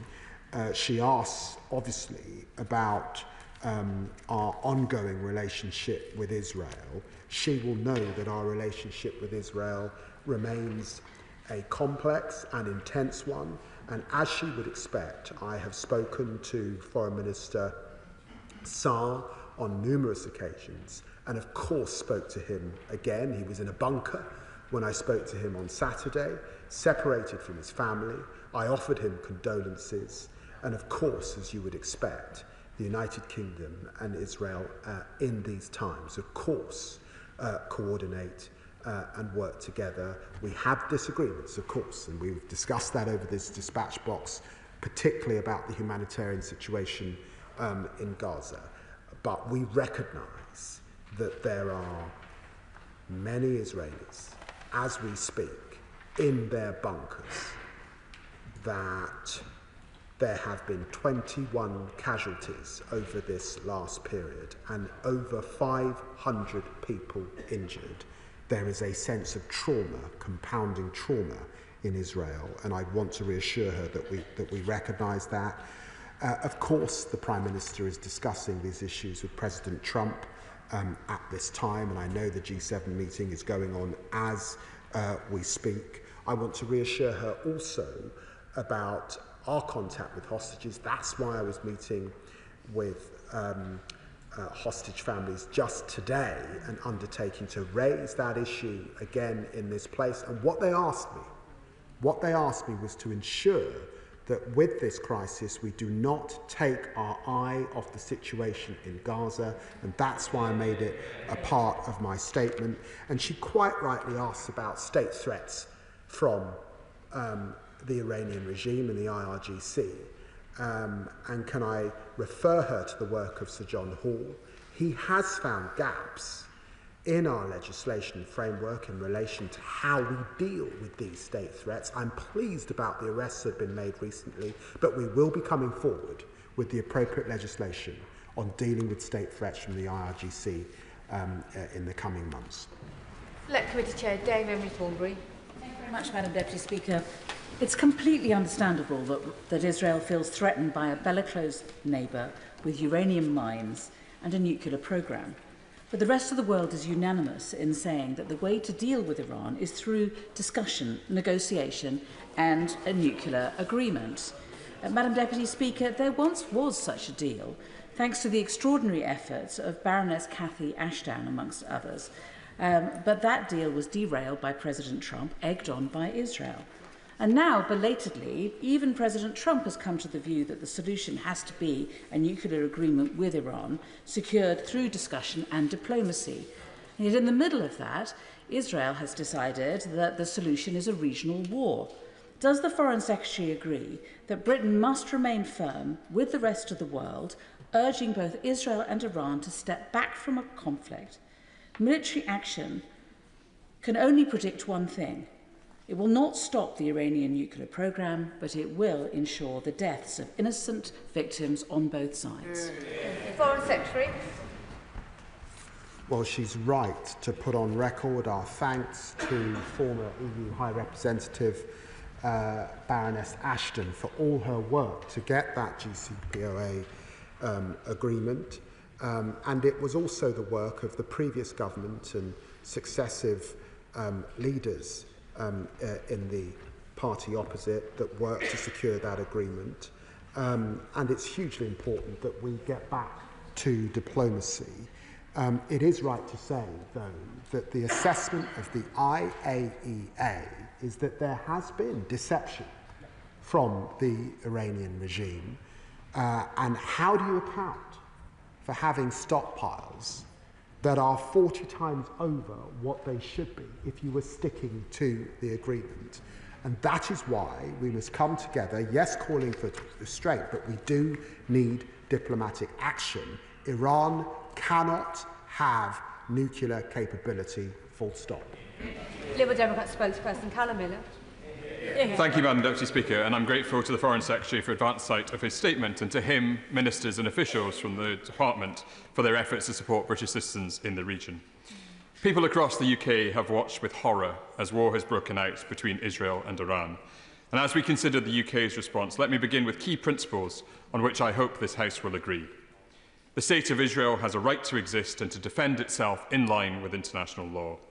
We stand against Iran's stated goal to wipe out the State of Israel and its use of the Islamic Revolutionary Guard Corps to support global terrorism and foster regional instability.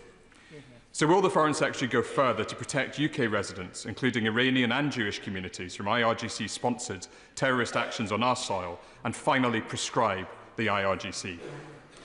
Iran's ambition to create a nuclear weapon is a grave risk to the UK's interests and Israel's survival. But successive governments have been right to seek to contain that risk through diplomatic means. The Netanyahu government's unilateral military action, which it took against the advice of allies and without forewarning, has severely undermined those efforts. It was ill-judged, reckless, and not the behaviour of a responsible ally. Can the Foreign Secretary confirm that the Prime Minister will press at today's G7 summit for a return to negotiations with the UK included alongside the US? Iran has now retaliated with its own strikes and may look to respond further, including by threatening the assets of other states in the region. Can the Foreign Secretary confirm that the sole purpose of UK military deployments will be to protect our assets, personnel and citizens, and that he will not allow us to be drawn into this conflict between Israel and Iran? What specific steps is the Foreign Secretary taking to ensure that while the focus is on this crisis, we do not lose sight of the need to secure the unconditional release of the hostages held by Hamas and to maintain scrutiny on the extreme actions of the Netanyahu government towards Palestinians in Gaza, East Jerusalem and the West Bank, and so as to protect the possibility of a two-state solution? Will the UK government heed the call of all 72 Liberal Democrat MPs for the immediate recognition of Palestine? Foreign Secretary. Well, I'm grateful to the honourable gentleman for his remarks and the tone with which he made them, because I think in matters of war, it's always important that this House can speak with one voice. On the issue of prescription, can I refer him to the work of Sir John Hall and remind him that what we're dealing with are state threats. And to be absolutely clear, no country in the world is deploying more state threats across the world than Iran. And that was why it was important to look at this issue specifically. He has found gaps in our architecture. We are looking at those gaps and we will come forward with our plans shortly. He rightly talks about the important work of negotiation and diplomacy and what sits behind that. It's absolutely right that we continue to work with France and Germany, and I want to reassure him that that work has continued and was continuing alongside, if you like, a parallel track alongside the work of President Trump's envoy, Steve Witkoff, and we applauded that work and that effort to get to a negotiated diplomatic solution. But it is a solution that will require Iran giving up its nuclear capability. It will involve Iran getting serious about what those centrifuges under mountains are really for. And we're pretty serious, we're very serious about that. And that's what we were insistent with, and that's why we said there would be a snapback, and we would impose very severe sanctions. Those sanctions would hit once again Iran if we didn't see compliance. And of course, he puts on record his views on Gaza, and we have exchanged that many times across this chamber. Mohammed. Thank you, Madam Deputy Speaker. I welcome the work of the Foreign Secretary and the diplomatic actions that have taken place so far. Israel's unprovoked attack on Iran has opened yet another dangerous front and risks dragging the entire region into a wider war with devastating consequences for ordinary people across the Middle East, people who have already borne decades of conflict and intervention. Given that Israel's claims have been challenged even by US intelligence assessments, can the Foreign Secretary assure this House that no UK military support, whether direct or indirect, will be given without the clear and explicit consent of this House, and that this government has learned the hard lessons of Iraq and Libya and will not repeat them? Foreign Secretary. Well, can I say to the Honourable Lady, categorically, the UK is not involved in Israel strikes. We do have an important regional role. We have UK assets, of course, in Cyprus. We have them in Bahrain, we have them in Qatar, and we have a role, an important role in Operation Shader, where we're dealing from terrible threats to us and our allies from Daesh and other things. So we have important relationships in the Gulf and the wider region, and that's why my honourable friend, the Defence Secretary, has, as a precautionary step, sent further military aid to the area. Sir Julian Lewis. Until the people of Iran rise up and overthrow the dreadful mullah's regime, it's obviously true what the Foreign Secretary says when he says no military action can put an end to Iran's nuclear ambitions, because even if their capacity was entirely destroyed, they could start rebuilding it. Having said that, though, it is true that it's possible to contain those ambitions by knocking back their capacity repeatedly until such time as they no longer wish to acquire nuclear weapons. So I just advise the Foreign Secretary to think carefully about the question of diplomacy alone containing those ambitions, because one day we might wake up and find that a successful nuclear test has been carried out by Iran. I'm always prepared to take friendly advice from the honourable gentleman. This is a very serious threat. We know that JCPOA had been breached. President Trump has been pretty clear in his expectations. I have been pretty clear with the Iranian foreign minister. And I recognise that the coming days, if Iran is to take the off-ramp, is to get serious about their obligations to the international community and get serious about ending that nuclear capability. Alex Sobel. Deputy Speaker, as always, civilians are paying the heaviest price. 1,195 on the 7th of October, at least 74 hostages since, 55,000 in Gaza, 24 Israelis this weekend killed by Iran, and 224 Iranians killed by Israel. We need to de-escalate this conflict, and quickly, and the 55,000 people in Gaza deserve a future. I understand that the Saudi-French co-chaired conference has now been delayed on the two-state solution. What are we doing to get that back on track, and how are we going to progress this solution forward? Well, I recognise that my honourable friend has been a long champion of these issues. He's right that the French, alongside the Saudi Arabians, took the decision to postpone this conference. I think that was the right decision, and he will understand that there were many partners, particularly Arab partners and partners in the Levant, that want to be in their countries at this time. There's a lot of diplomacy. He's heard the list of countries that I've been speaking to, and we must focus our effort on ensuring that we get that ceasefire in Israel and Gaza, but also that we deal with Iran's nuclear capability. I please urge colleagues to keep their questions short, and for the Foreign Secretary to keep his answers short. David Reid. Thank you, Madam Deputy Speaker. Does our closest ally, the United States, agree with this position on this situation? And if not, what do we differ on? Foreign Secretary.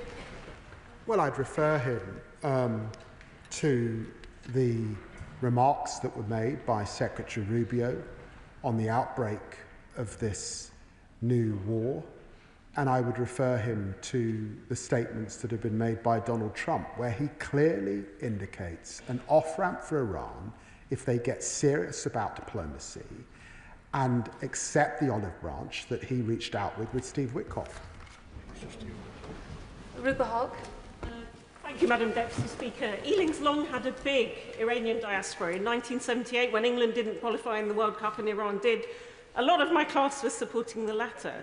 And now they're my adult constituents and they've been caught up in all this. So I wondered if my right honourable friend could tell me what steps he's taking to ensure safe passage of our constituents back home, including one of mine who needs to resume her cancer treatment and urgently wants to come back to England. Well, let me just put on record the huge admiration that I'm sure many of us across this House have for what was formerly known as Persia and the great history of the Iranian people and how remarkable they are and how awful it is that they're suffering under this horrendous regime. And unfortunately, as she knows, at the moment, airspace is closed over Iran, and we have been advising for many, many, many years against travel to Iran because of our concerns. But our embassy staff will do all they can to support British nationals. Father of the House, openly. The Foreign Secretary knows that many of us have been prepared to speak up again and again on behalf of suffering Palestinians and be a critical friend of Israel. But would he agree, in this occasion, we must stand shoulder to shoulder with our Israeli ally? The fact is that this is a death cult. You can't appease a death cult like the Nazis or Iran by appeasement and simply by diplomacy. They're cocking a snoop at us, and they are inches away from a nuclear bomb. So will he stand, and I'm sure he's going to make this absolutely clear, shoulder to shoulder with Israel and our American ally in proclaiming the right of Israel to exist at all? Foreign Secretary. Absolutely. Thank you. Damien Egan. Thank you, Madam Deputy Speaker. A painful lesson of Israeli and indeed Jewish history is that when someone tells you that they want to destroy them, believe them. The Iranian regime has made its intentions to destroy Israel clear for decades now. We'll all be familiar with the term never again, which came out of the concentration camps of Europe. And I'd like to ask the Secretary of State if he agrees that this is one of those moments when we can say never again is now.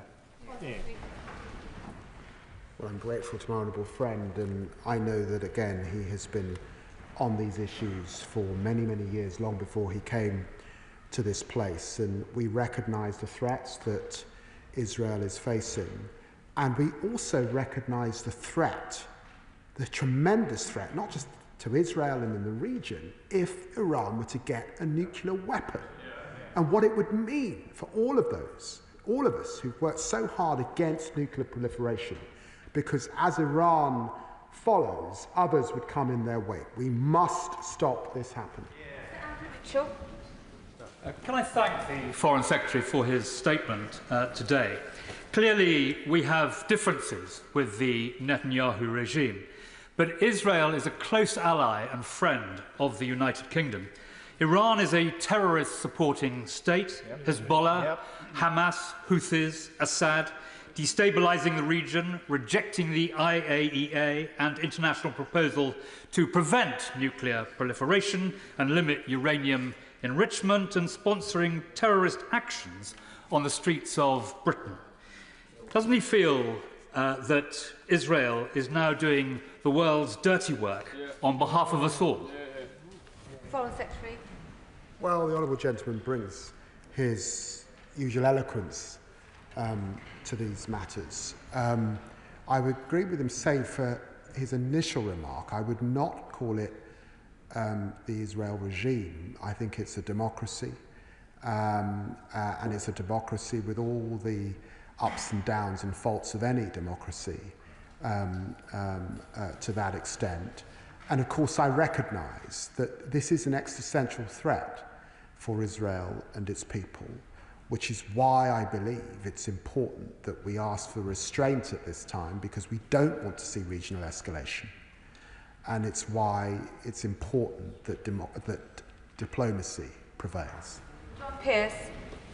Thank you, Madam Deputy Speaker. The Iranian regime threatens peace and security around the world.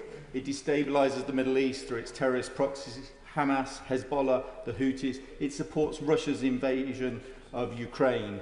It is sworn to wipe Israel off the face of the earth. They must never be allowed to have a nuclear bomb. Does the Foreign Secretary agree with me that that should be achieved through diplomacy, and all of the world's efforts should be placed on Tehran to back down, to sign a deal and end this conflict? Yes, I do. Cameron Thomas. Thank you, Madam Deputy Speaker. I welcome the Foreign Secretary's statement.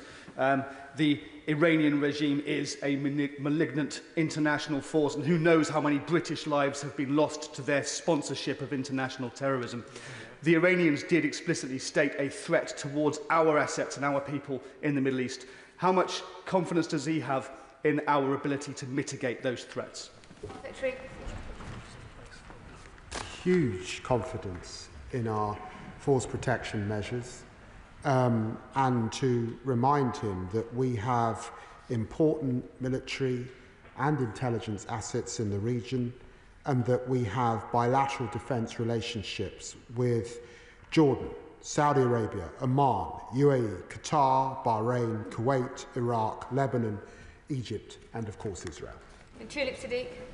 Thank you, Madam Deputy Speaker. I'm very concerned about my constituents Natasha, Joshua and Gemma, who are stuck in Israel after travelling there for a wedding. They sent me a desperate message saying that they're worried about their own safety and facing a daily cascade of missiles. They have registered their presence with the Foreign Office, and I have heard what the Foreign Secretary has to say today, but could I ask him to publicly reassure their families in my constituency of Hampstead and Highgate that he's doing all he can to bring British nationals home to safety?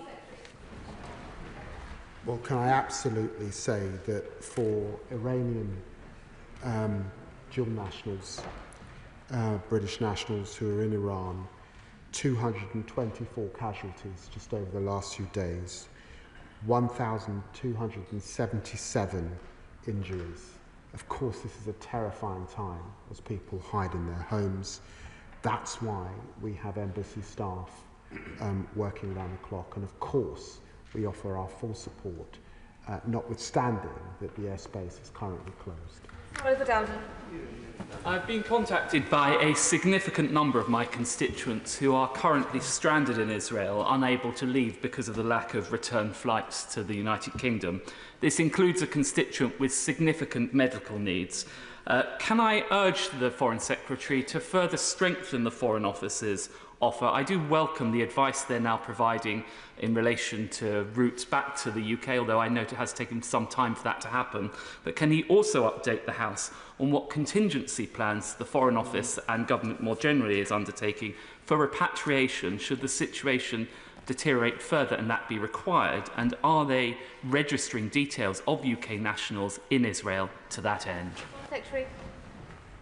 Well, can I reassure the right honourable gentleman that we are asking all nationals in Israel, our UK nationals, to register their presence so that we know that they're there, so that we can update them in what is a very fast-moving situation.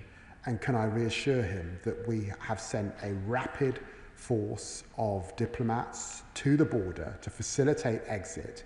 He will understand the airspace is closed, so there is no way of leaving by commercial flight, but there are routes, particularly out of Jordan, and we will do all we can to facilitate that.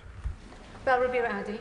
Thank you, Madam Deputy Speaker. Yesterday, the Chancellor confirmed that UK military assets could potentially be used to help defend Israel. We are sending military aircrafts to the Middle East, which the Prime Minister has not ruled out being used to help Israel. And the Armed Forces Minister recently confirmed in a response to a written question that the UK is training IDF personnel on UK-based training courses. Does the Foreign Secretary acknowledge that through bolstering Israel's military in this way, we are actively demonstrating our support for one side in this conflict? And does he therefore accept that this undermines our calls for a diplomatic solution and de-escalation? Well, can I say to my honourable friend that it's important to state that the UK did not participate and is not participating in Israeli strikes, but we do have a proper role to play in regional security. She wouldn't expect me to comment on operational defence and intelligence matters, but except to pray and aid the defence bilateral relationships that we have in the region. Thank you, Madam Deputy Speaker. The reality is that there's a long history of diplomacy just being used as a cover to reach the ultimate aims of what countries want to do. For example, Russia with the INF Treaty constantly building hundreds of nuclear weapons, making that treaty worthless. And I just want to put on record that Israel has my absolute full support in the action it's taking. It's doing the world's dirty work. But what I want to ask the Foreign Secretary is he and his right honourable friend, Secretary of State for Defence, in the middle of working out how we make sure the Straits of Hormuz stay open for the very vital international trade? Well, I'm very grateful to the honourable gentleman for putting square the economic interests that we have at this time and why diplomacy is so important against that backdrop. Oil prices jumped to $78 a barrel. Some are predicting $125, going up to $125 a barrel. That would certainly be the case if the Strait of Hormuz were blocked. This is why this is so delicate, and let's be under no doubt this affects British people at the pump and would be a massive inflationary growth if that were to happen. Richard Bergen. Thank you, Madam Deputy Speaker. The deaths of Palestinians, Iranians and Israelis this weekend shows why we must all push for peace and stop this spiralling out of control. Does the Foreign Secretary, like me, support a nuclear-free Middle East? And if so, what steps is the government taking to also address Israel's vast nuclear arsenal, thought to include at least 90 nuclear bombs, and which, let's not forget, one Israeli minister said should be used against the people of Gaza? And what is he doing about Israel's refusal to sign up to the Nuclear Non-Proliferation Treaty and Israel's refusal to cooperate with the International Atomic Energy Authority? Secretary. I've got to say to the honourable gentleman that the story of Israel's nuclear ability goes back to the 1980s. Some long way. I remember studying this many years ago. So we work with Israel, of course, and we remain a country that wants to not see nuclear proliferation, and we will do everything we can to ensure that others do not get nuclear capability in the region. Brendan O'Hara. Thank you, Madam Deputy Speaker. Let's be clear, there are no good guys in this conflict, but international law and the concept of preemptive self-defence does not exist in international law, and nor should it. But Israel's decision to unilaterally retaliate first has made the region, indeed the world, a much more dangerous and more unstable place. So to what extent does the Foreign Secretary believe that the impunity that Israel has enjoyed for previous acts of aggression and war crimes was a factor in Netanyahu's decision to retaliate first? Foreign Secretary. Can I just say to the honourable gentleman that we've had a very serious debate so far in this House this afternoon that recognises the serious threats that Iran's nuclear capability pose to the global community, recognise the existential threat that the Israeli people are facing. I have been absolutely clear that diplomacy is the way. Donald Trump is urging a path back to diplomacy. The UK, of course, was not involved, but I do think that we have to be minded about the many people in both Israel and Iran who are hiding in their bunkers at this time, fearing their loss of life. Tracy Gilbert. Thank you, Madam Deputy Speaker. I'm sure the whole House is behind the diplomatic efforts of the Prime Minister and the Government to avoid any further escalation of this conflict, and can I thank my right honourable friend for the reassurances he's given around not taking his eye off the horrors that continue to unfold in Gaza. Can my right honourable friend give a guarantee today that if there were to be an escalation, to bring in the UK, to bring in the UK dragged into any conflict, that a vote in this House would be held first before armed forces were deployed? As this conflict escalates, our message to both Israel and Iran is very clear: de-escalation and restraint. Kit Malthouse. Madam Deputy Speaker, of course all our thoughts are with the British citizens caught up in this horrible exchange, an alarming exchange of ordnance, but the Foreign Secretary said he was keeping his eye on Gaza. I'm not quite sure what that means. It's certainly the case that the eye of the world has been drawn to the footage that emerged as the missiles had flown, of young children shot and bleeding out their lives in the sands of Gaza. As you said, 50 people hospitalised over the weekend or shot dead while begging for food. And just this morning, 38 people killed while queuing for food or attempting to obtain food from the new American-sponsored distribution system. What comfort should all those bereaved families in Gaza take from the fact that he is keeping his eye on this situation? Well, look, let me say to the right honourable gentleman, today, in my office, I was with a hostage family, a wonderful woman who lost her husband, who was there with her daughter, asking me to keep Gaza at the forefront of my mind and to raise it in the chamber this afternoon. And that's why there was an extensive part of that in my speech. I have spoken to all partners in the region. I will speak again very shortly to Prime Minister Mustafa, and we are absolutely clear that the aid needs to get in, that those hostages need to get out, and we want to see a ceasefire. And I will continue to talk and work with our American partners particularly, and our partners in Qatar, to bring about that ceasefire. Lorraine Beavers. Thank you, Madam Deputy Speaker. I have spent nearly a year in this chamber watching our country pleading with the Israeli government to de-escalate in Gaza. They have not.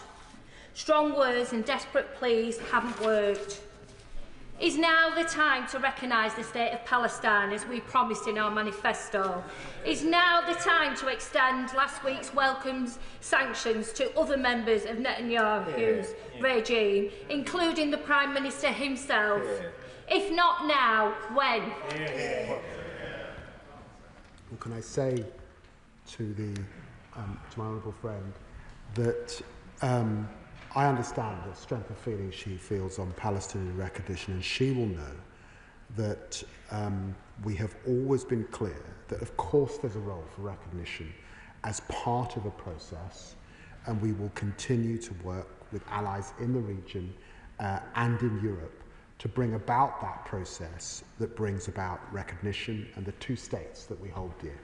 We only have another 15 minutes to go, so long questions are just taken away from other colleagues. Christy Jardine.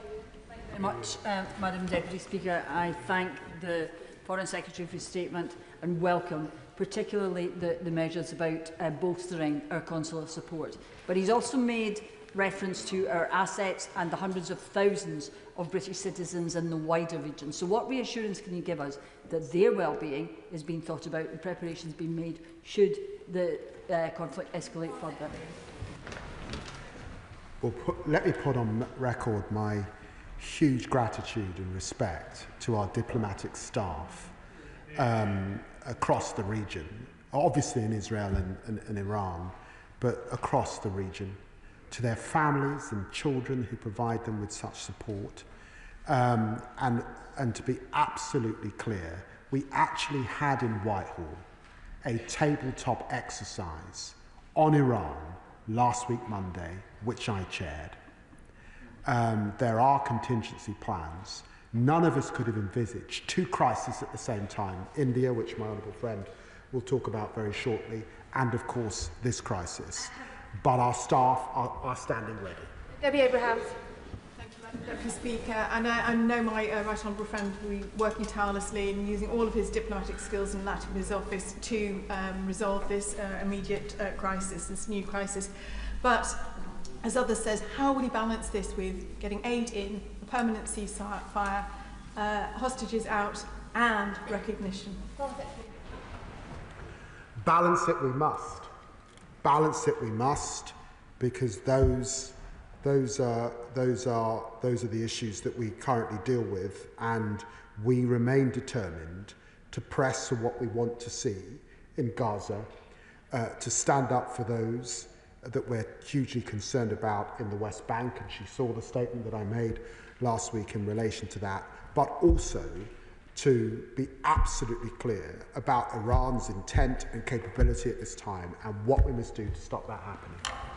I agree with Foreign Secretary that nuclear-armed Iran is not in Israel's national security interests, or indeed the security interests of other countries in the region, or indeed this country, which has received direct threats from the current Iranian regime. On that point, there are 8,000 UK nationals living on RAF Akrotiri, 7,500 Cypriots and others also working on base, some civilian, some in uniform, most in uniform. So what reassurance can the Foreign Secretary give those on the base that they are safe from these Iranian threats? Secretary. Well, he will know that we have capabilities working with partners that can ensure that our people are as safe as they need to be. And he's quite right to reference RAF Akrotiri, the work of our colleagues in Cyprus, Bahrain, Qatar, hugely important at this time. Matthew Patrick. Thank you, Madam Deputy Speaker. When the UN's nuclear watchdog says that Iran is closing in on the ability to develop up to 9 nuclear weapons, I worry. Does the Foreign Secretary agree it is in our national interest that Iran never acquires those nuclear weapons? Yes, 100%. Adrian Ramsey. Thank you, Madam Deputy Speaker. We all watched in horror as the conflict between Israel and Iran escalated, and we've heard strong voices in the House today for the UK to be a prevailing voice of restraint and diplomacy in this fragile and volatile time. While everyone here recognises the brutal nature of the Iranian regime, the focus has to be on de-escalation. So I am concerned to hear about the RAF jets being sent to the Middle East. Will the Foreign Secretary therefore make it clear the UK will play no part in any aggression, and will he explicitly rule out any further military support for the Israeli government? This is a precautionary measure, and government would be irresponsible if we didn't account for all possibilities at this time. Barry Gardner. The failure to get transparent information from UNSCOM and UNMOVIC caused untold damage 22 years ago. What discussions has my right honourable friend, the Foreign Secretary, had with Director General Grossi at the International Atomic Energy Agency to ensure that there is real transparency and real information upon which we base any action? Foreign Secretary. Well, he will be pleased that I spoke to him at the beginning of last week, reassured him of our full support and thanked him for all his work that's ensuring that there is a common understanding of what Iran is doing at this time and why we have to act. Sir John Whittingdale. Does the Foreign Secretary agree that just as Russia is run by an authoritarian regime which wants to destroy its democratic neighbour Ukraine and has carried out attacks on British soil, so is Iran, run by an authoritarian regime which is out to destroy its neighbour, which is also democratic and has also carried out attacks on British soil? Is it not the case, therefore, for the same reasons we stand with Ukraine, we need to stand with Israel now? Secretary. Well, the Honourable Gentleman puts it very well, but we should also mention what they're doing to destabilise neighbouring countries with their proxies: Yemen, Syria, Lebanon, Iraq. We absolutely have to keep our guard up in relation to Iran. Baxter. Thank you, Madam Deputy Speaker. My constituents in Paisley and Renfrewshire South will be extremely concerned by these developments in the region. So I thank my right honourable friend for his statement today and the efforts he is making in terms of encouraging de-escalation.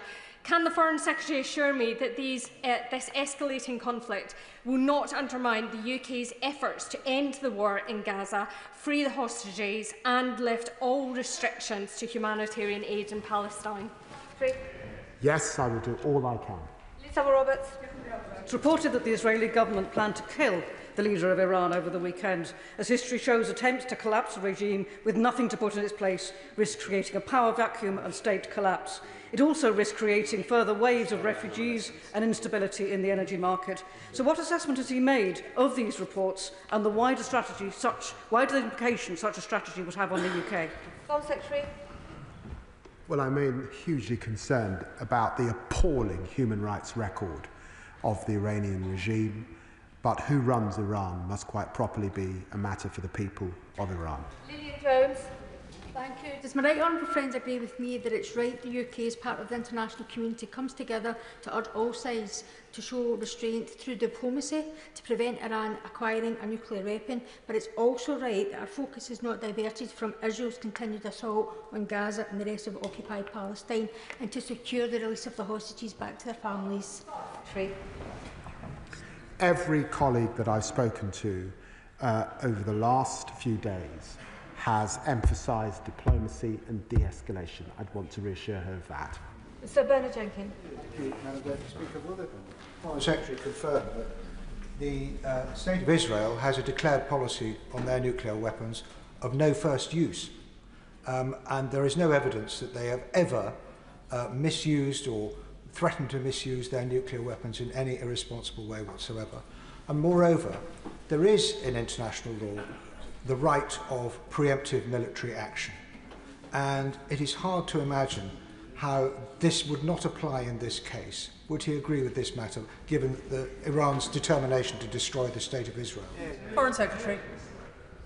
Well, the Honourable Gentleman, Right Honourable Gentleman brings tremendous experience, I'm sure, to these matters, but he'll understand it's right and appropriate that I leave this to the international lawyers. Paul War. Madam Deputy Speaker, the nuclear ambitions of a bloodthirsty, terrorist-sponsoring regime in Tehran pose a real threat to world peace.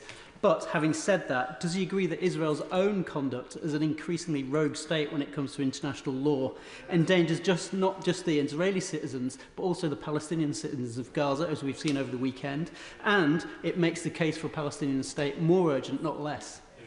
Foreign Secretary. Well, I'd say to my honourable friend that Israel has been raising its concerns about Iran now for years. It's an existential threat. It's one that we recognise, which is why we've been working in concert with our partners in France and Germany on this issue for so long, and it's remained a cross-party issue. Jeremy Corbyn. Thank you, Madam Deputy Speaker. This is obviously a dangerous and perilous time, and we need to do everything we can to bring about a ceasefire between Israel and Iran. Yeah. Can the Foreign Secretary assure us that no British weapons or components are being used to bomb Iran, which could be used as a pretext for saying that Britain is directly involved? And what assurances has he had from the government of Israel that they will not use or even consider using in any way the nuclear weapons that they possess? Well, let me say that we've got the most robust export licensing regime in the world, and I'm proud of that, and it was a matter that this House voted on just a few years ago under the last government, and he will know that we made a decision to restrict arms sales to Israel that could be used in Gaza, and I'd refer him to the statements that I've made about Iran's nuclear intent, the work of the IEA, and the huge global concern, and the UN resolution that we secured, the UK did so much to secure just last week, Thursday. Amanda Martin. Thank you, Madam Deputy Speaker, and thank you, Foreign Secretary, for his statement and the government's calm leadership in this ever-changing and seriously concerning matters. Can the Foreign Secretary, given our close maritime connections, update the House on his discussions with our Gulf allies and partners? Foreign Secretary. Well, can I reassure her that I have spoken to partners in Jordan, Saudi Arabia, Oman, UAE, Qatar, Iraq, Lebanon, Israel, and been in touch, of course, with our friends in Egypt over this last period, and I will continue to do so at this time of intense diplomacy. Bob Blackman. Thank you, Madam Speaker. We knew that Iran had the ballistic missiles to hit Europe, let alone Israel or other parts of the Middle East. Last week, of course, the IAEA reported that Iran was within a whisker of producing atomic weapons. So, in the absence of diplomatic efforts and the failure to introduce the snapback mechanism, Israel had a right to react in order to protect itself. So will the Foreign Secretary now look at the diplomatic efforts to introduce the snapback mechanism, impose sanctions on Iran to ensure they cannot ever obtain nuclear weapons? Secretary. Yes, I will. Chris MacDonald. Thank you, Madam Deputy Speaker. Can I thank the Foreign Secretary for his commitment to de-escalation, and particularly thank my honourable friend, the Minister for the Middle East, as we know he's worked so hard over the last few days. Perhaps the Foreign Secretary could say a little more about our commitments to our long-standing friends and allies in the region, particularly countries such as Bahrain. Foreign Secretary. Well, I'm so grateful for him asking that question, because this is a very tense time. If you're in Jordan, if you're in the UAE, or if you're in Saudi Arabia at this time, or Bahrain, or indeed Cyprus. And for that reason, it's hugely important that the UK meets its obligation, and that's why the Defence Secretary made the decision he did to deploy certain assets into the region. Andrew George. Madam Speaker, of course we should uphold the right of every state to live in peace. But in what way is the UK military involved in this? We've just heard that the IDF soldiers have been trained on UK soil, and these are is this the same IDF that has been engaged in atrocities, including the murder of UK aid workers in Gaza? Secretary. Well, can I just say to the honourable gentleman, the UK, of course, provides military courses for our assets, but we always emphasise in all of those courses the critical importance of IHL, and it's important that we work with allies to meet the amazing standards of our own armed services, and I'm sure he wouldn't want us to depart from that. Patricia Ferguson. Thank you, Madam Deputy Speaker, and I thank my right honourable friend for his statement and for making it so clear what the UK Government's actions are.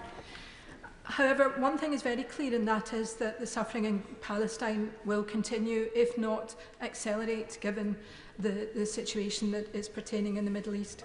So what action can be taken to try to make sure that aid does get into that beleaguered area, and also what efforts can be made to make sure that recognition of Palestine is kept very firmly on the diplomatic table? Foreign Secretary. Well, she will know that the issue of recognition has certainly been an issue that many colleagues around the world have been speaking about just in the last few weeks. And I'd want to reassure her that I was discussing these aid issues with a hostage family just today, worried, of course, about the aid available to those who remain under the ground in Gaza. John Cooper. Thank you, Madam Deputy Speaker. Israel is a democracy, a pluralistic society, and it's an ally. In contrast, the unhappy and ignoble regime in Tehran is a theocracy which wants to wipe Israel from the map, which foments terrorism around the globe, and which suppresses its own people to the extent that even dancing is a crime. Is the best use of British military assets in the Eastern Mediterranean not to try to do something to stop the rain of hypersonic missiles and drones on civilian areas in Israel? Secretary. Well, it's hugely important that we do all we can.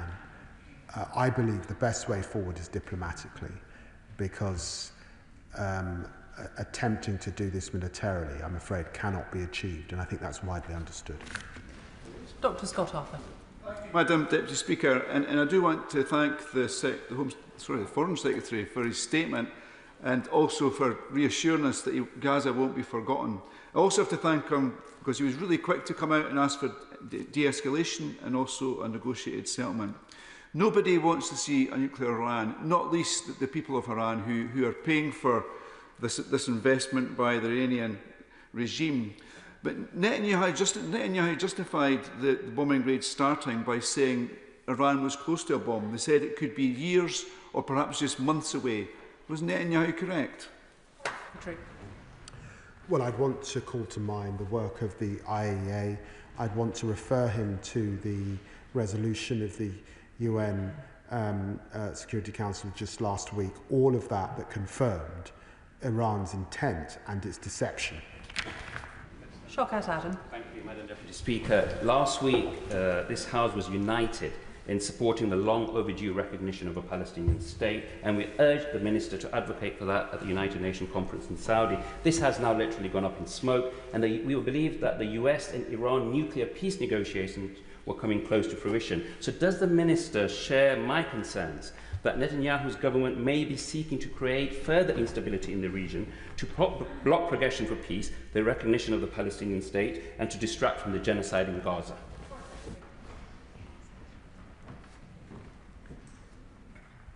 I don't believe that that sits behind the action that we're seeing at this time. I do believe that the way forward is de-escalation and diplomacy.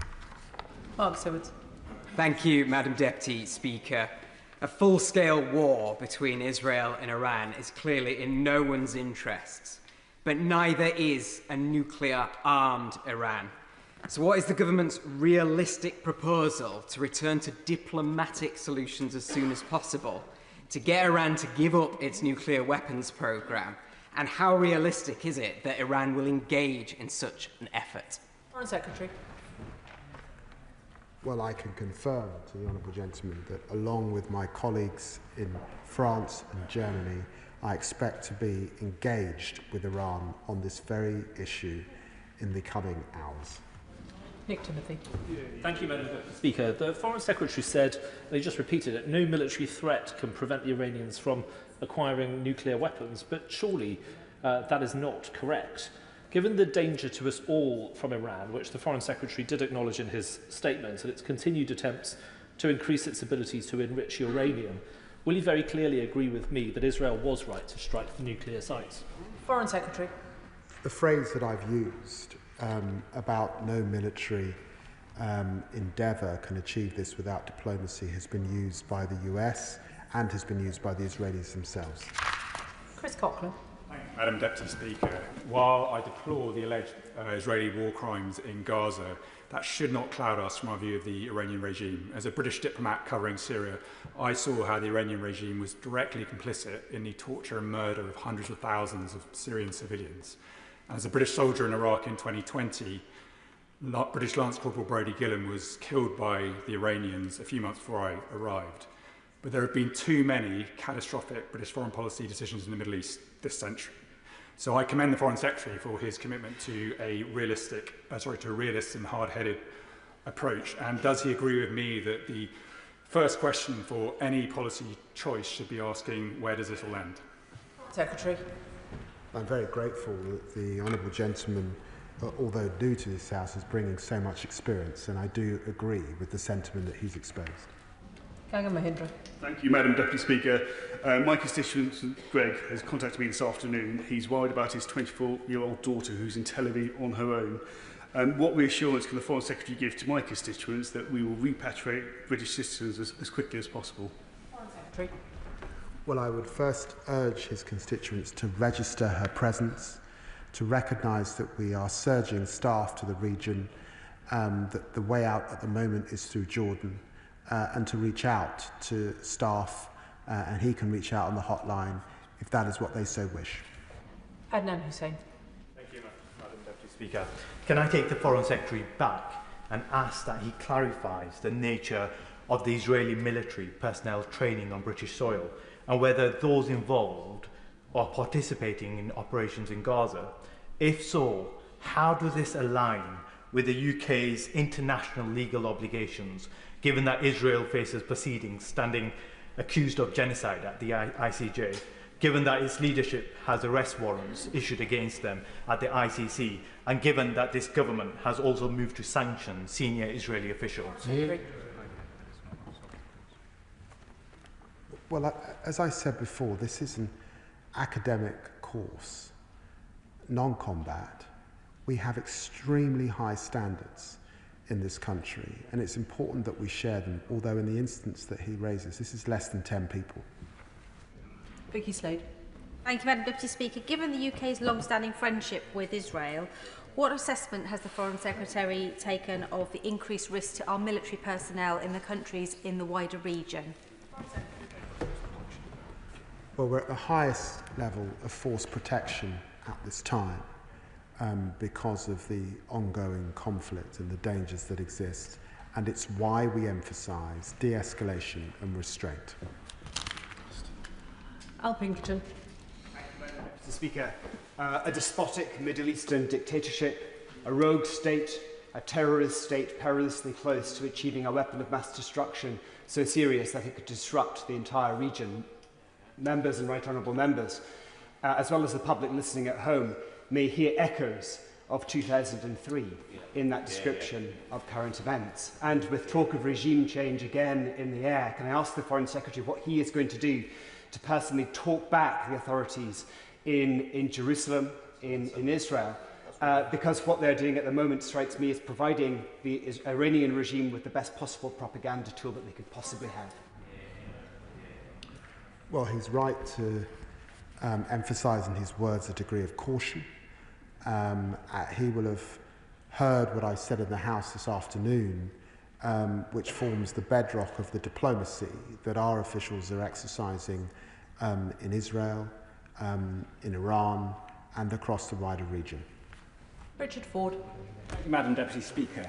I support the Foreign Secretary in his call for de-escalation. In April last year, the RAF participated in the shooting down of drones that Iran fired at Israel.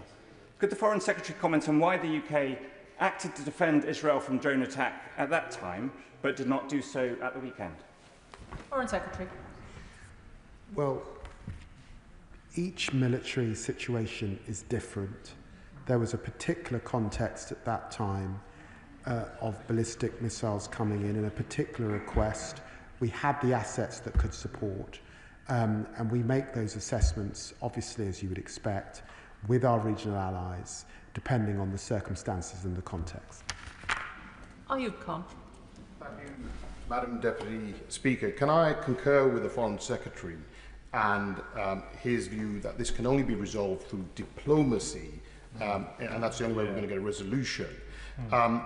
But also, I know that the Foreign Secretary is a learned friend, a fellow colleague at the bar. He will understand international law. Does he agree that the Caroline principles were not engaged, which allowed Israel to conduct that strike? Does he not smell a rat with the timing of what's happening? Foreign Secretary. Well, at this dispatch box, I speak as Foreign Secretary, not as a lapsed member of the bar who qualified in 1995. Jim Shannon. Speaker, and can I thank the Secretary of State very much for his statement. The role of the IRGC on life in Iran over the last number of years has been human rights abuses, religious freedom abuses, gender abuses, and the fact that acts of global extremism and terrorism often have their roots and support in Iran. And the war in Israel is a prime example of this.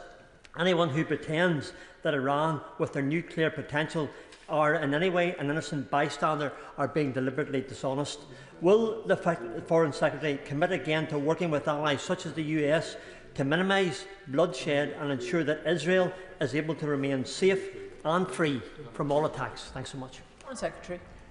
Yes, I will, and the Honourable Gentleman's right to bring to mind the human rights record in Iran, and I remind the House that just 3 years ago they arrested 20,000 people, executed many. Many died, all because a young woman, Mahsa Amini, didn't cover herself up. She died in prison. That's the regime we're talking about. Can I thank the Foreign Secretary for his statement this afternoon, and I will allow a few moments for the front benches to change over.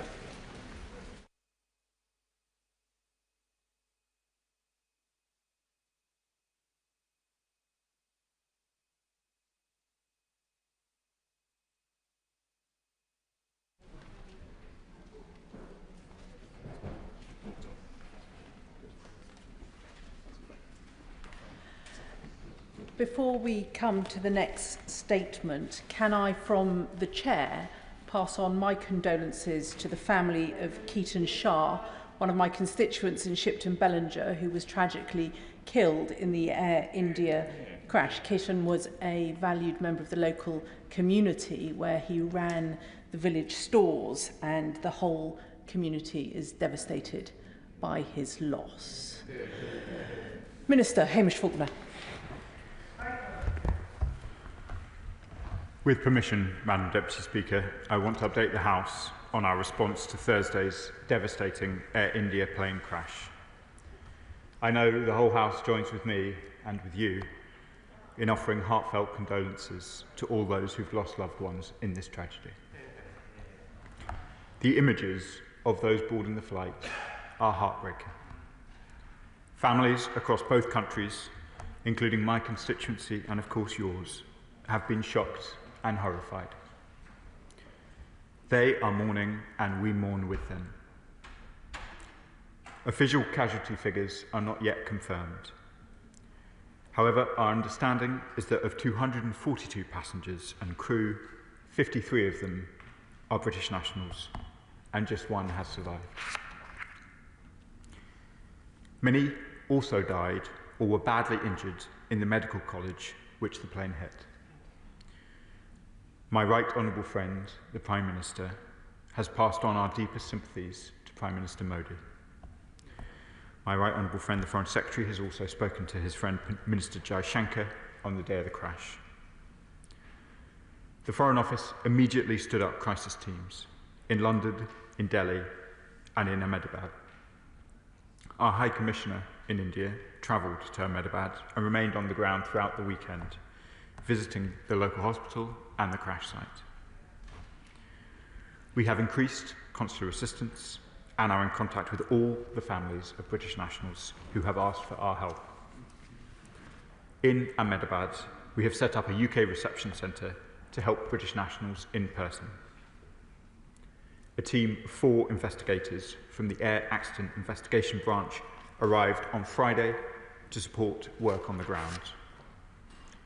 That same morning, we also deployed 5 people of the Rapid Deployment Team to strengthen the support we are offering in person. We have also supported a British Red Cross psychological support officer now in India, helping families cope with the tragic emotional impact. We have also deployed specialist disaster victim identification experts to the ground, liaising with the Indian authority-led identification process. Here in the UK, police family liaison officers were deployed over the weekend to support families based here during an incredibly difficult time.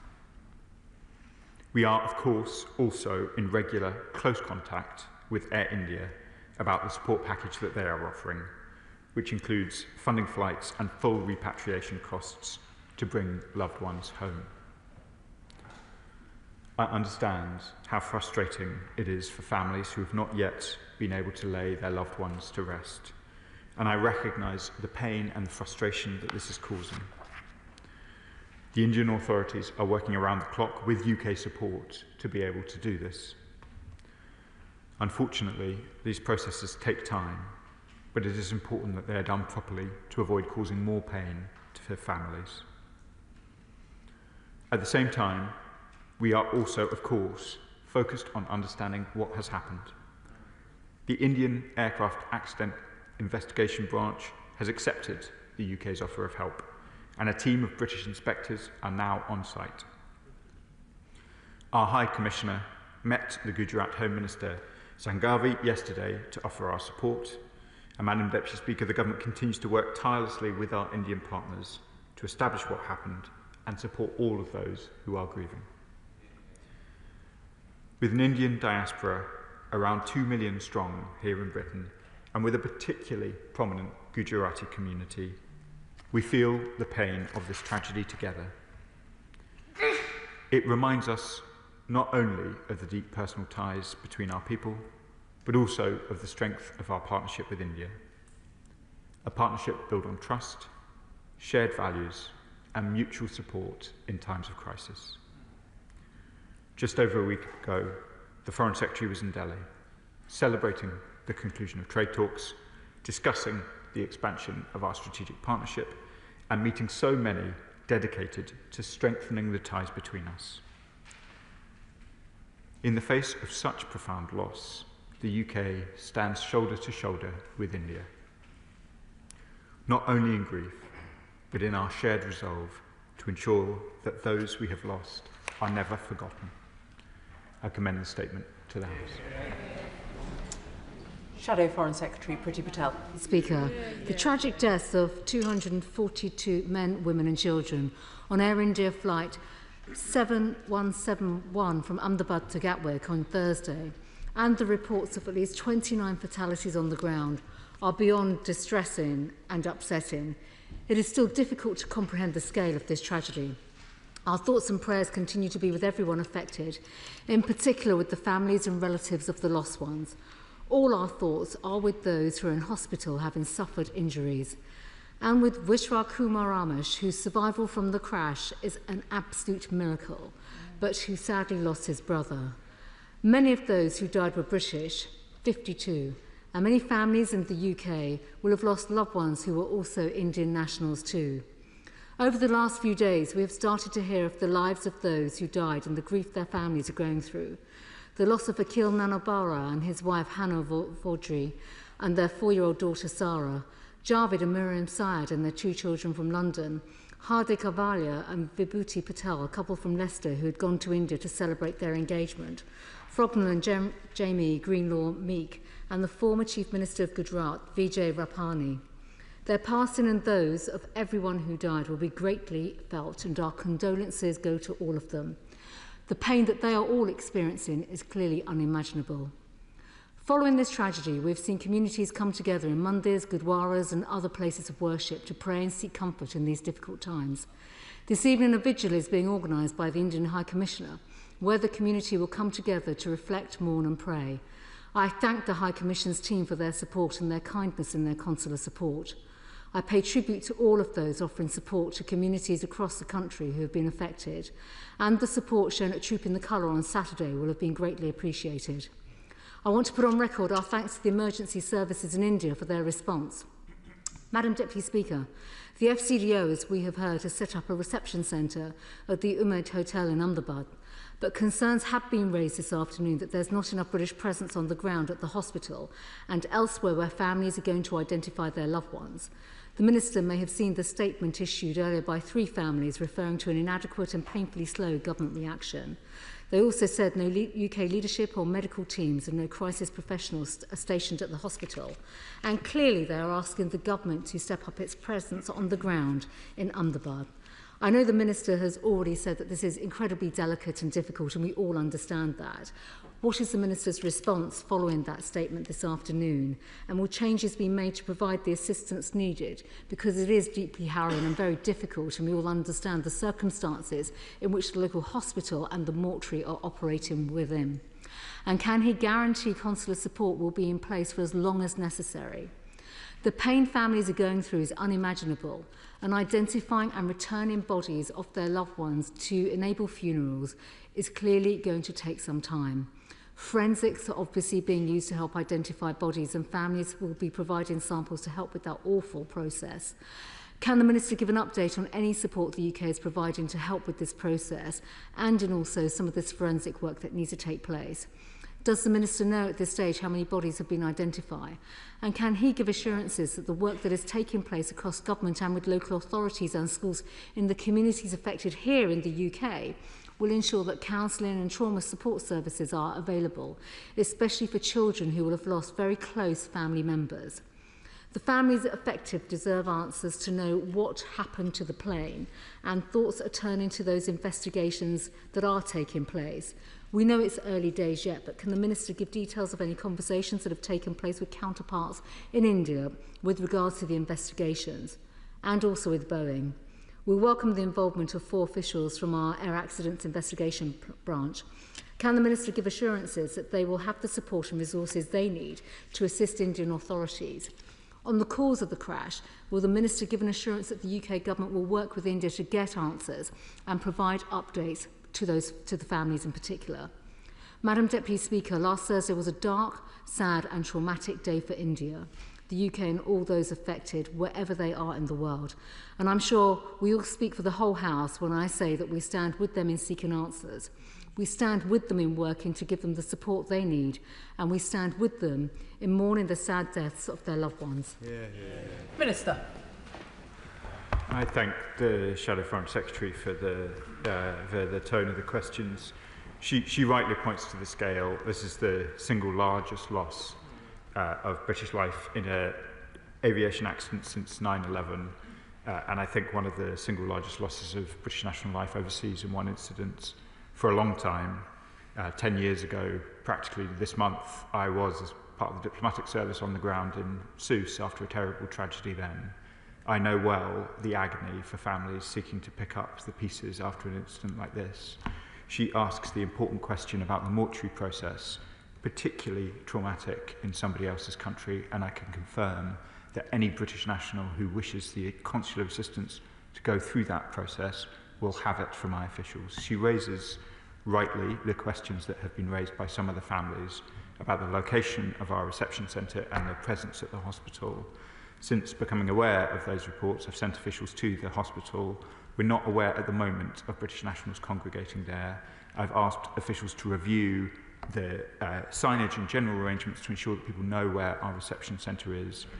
The hotel, the Ahmed Hotel, where our reception centre is close to the airport because we thought that would be the best place to receive British nationals rather than the hospital where, tragically, there are no living British nationals. But we keep these questions under review, as I know from my own experience. In tragedies like this, it is difficult to get the assistance that British nationals need right first time, and we will learn lessons as each step goes through. And I've spoken to some of the families who made some of these points this afternoon. Chair of the Foreign Affairs Committee, Dame Emily Thornbury. Thank you very much, Deputy Speaker. Would the Minister please convey the gratitude of this House to the members of the Foreign Office and to the police officers who've had such difficult work that they've had to do on behalf of all of us. Public service can be very hard sometimes, but we are very grateful. Yeah. I'm very grateful to my right honourable friend for those remarks. Both the family liaison officers and indeed the consular staff on the ground are trying to stand with British nationals during some of the darkest moments, and their work is, exactly as my right honourable friends, very hard, and we will stay with, as the Shadow Foreign Secretary asked, those affected by this situation for as long as it takes. Lib Dem spokesperson Helen Maguire. Thank you, Madam Deputy Speaker, and thank you to the Minister for the advance sight of his statement. I want to begin by associating myself with his remarks and those of other colleagues in the House as to our collective grief and shock that so many lives have been lost in this appalling crash, including 53 UK citizens. I want to also express my condolences for the families of all those who lost their lives in this tragedy. This will be utterly devastating for them, and it's vital that the government ensures they are fully supported. What reassurances can the Minister provide that each of the families is receiving the support that they need and has been kept updated with any and all new developments relating to the crash? Reports suggest that investigators have now recovered the cockpit voice recorder from the flight, which should provide crucial new insights into why the plane went down. British and American teams are also on the ground supporting India's Aircraft Accident Investigation Bureau in the inquiry into the cause of the crash. I want to thank them both for their work and ask the Minister what steps his department is taking to support them and other investigators to ensure that no stone is left unturned in the search for answers. A British citizen, Vishwas Kumar Ramesh, was the only survivor of the crash. I know I speak for the whole House in expressing our relief that he is alive, but also recognise what a traumatic experience this will have been for him, including having to come to terms with the loss of his brother, AJ, who was also on the flight. Can the government outline what support it is providing Mr Ramesh and his family, both to enable his physical recovery and access to wider support? Minister. I thank the Honourable Lady for the question. I'm sure she'll understand why I declined to comment too much on Mr Ramesh's case in detail in this House, but we can all only imagine the agonies that he and others affected by the incident will be feeling. I won't comment too much on the investigation. It is ongoing. It will be a complex operation, and I know that our air accident investigation branch is amongst the best in the world and will do everything that they can, and they are fully supported by our High Commissioner in India and the Foreign Office to be able to do that vital work. As she says, the black box has been retrieved and further insights will no doubt be gleaned over time. Preet Corgill. Thank you, Madam Deputy Speaker, and I'm deeply shocked and saddened by the tragic Air India crash in Gujarat, and my thoughts are with the victims, their families and all those affected both in India and here in the UK. Air India is an important operator for many of my constituents, especially in the Indian diaspora. Around 100 Air India flights arrive to Birmingham Airport every month. what reassurances can the Minister provide my constituents that the UK Government is supporting efforts to determine the cause of the Air India crash with our Indian counterparts? Madam Deputy Speaker, as I said, British investigators are now in India working with the Indian authorities, and we are also in direct contact with Air India. Bob Blackman. Thank you, Madam Deputy Speaker. Around 30% of my constituents emanate from Gujarat originally. And on Saturday, we came together in one of the Hindu temples with the Interfaith Council, with people of all religions and none, expressing their condolences. That's a temple where 20 people have lost relatives. And indeed, on last night, we attended another vigil where more than four relatives of those people that work in the temple had lost their lives. Can the Minister just update us on one issue, which is for the 53 UK nationals that sadly lost their lives, we've been able, I think, to communicate to those families that unfortunately they've died. But there were 169 Indian nationals who are visiting, almost certainly visiting, or due to visit their families in the UK, and those families are extended across the United Kingdom. Has the FCDO been able to advise those families, I'm afraid, of the loss of those lives, so that instead of being literally by the telephone waiting in hope that their relatives weren't on the plane, that they know the certain outcome? Madam Deputy Speaker, I'm very happy to talk to the honourable member about the particulars of the cases he's referring to. We will, of course, do everything we can to try and minimise uncertainty. Thank you, Madam Deputy Speaker. Madam Deputy Speaker, I think all members will think about the victims and their thoughts and prayers. I'd like to thank the firefighters, the first responders, the emergency service workers who helped out at the crash.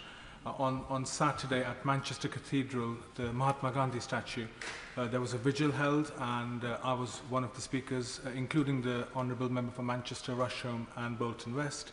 We had prayers from a local Hindu priest, an imam, a member of the Sikh community, and the Dean of Manchester Cathedral.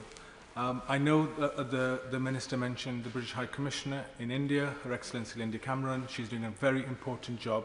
Can I have assurance from the Minister that the FCDO team, the High Commissioner's team in Delhi, but also the Deputy High Commissioner in Ahmedabad, will have all the support, the resources that they need to make sure that people have the support, the victims and the families?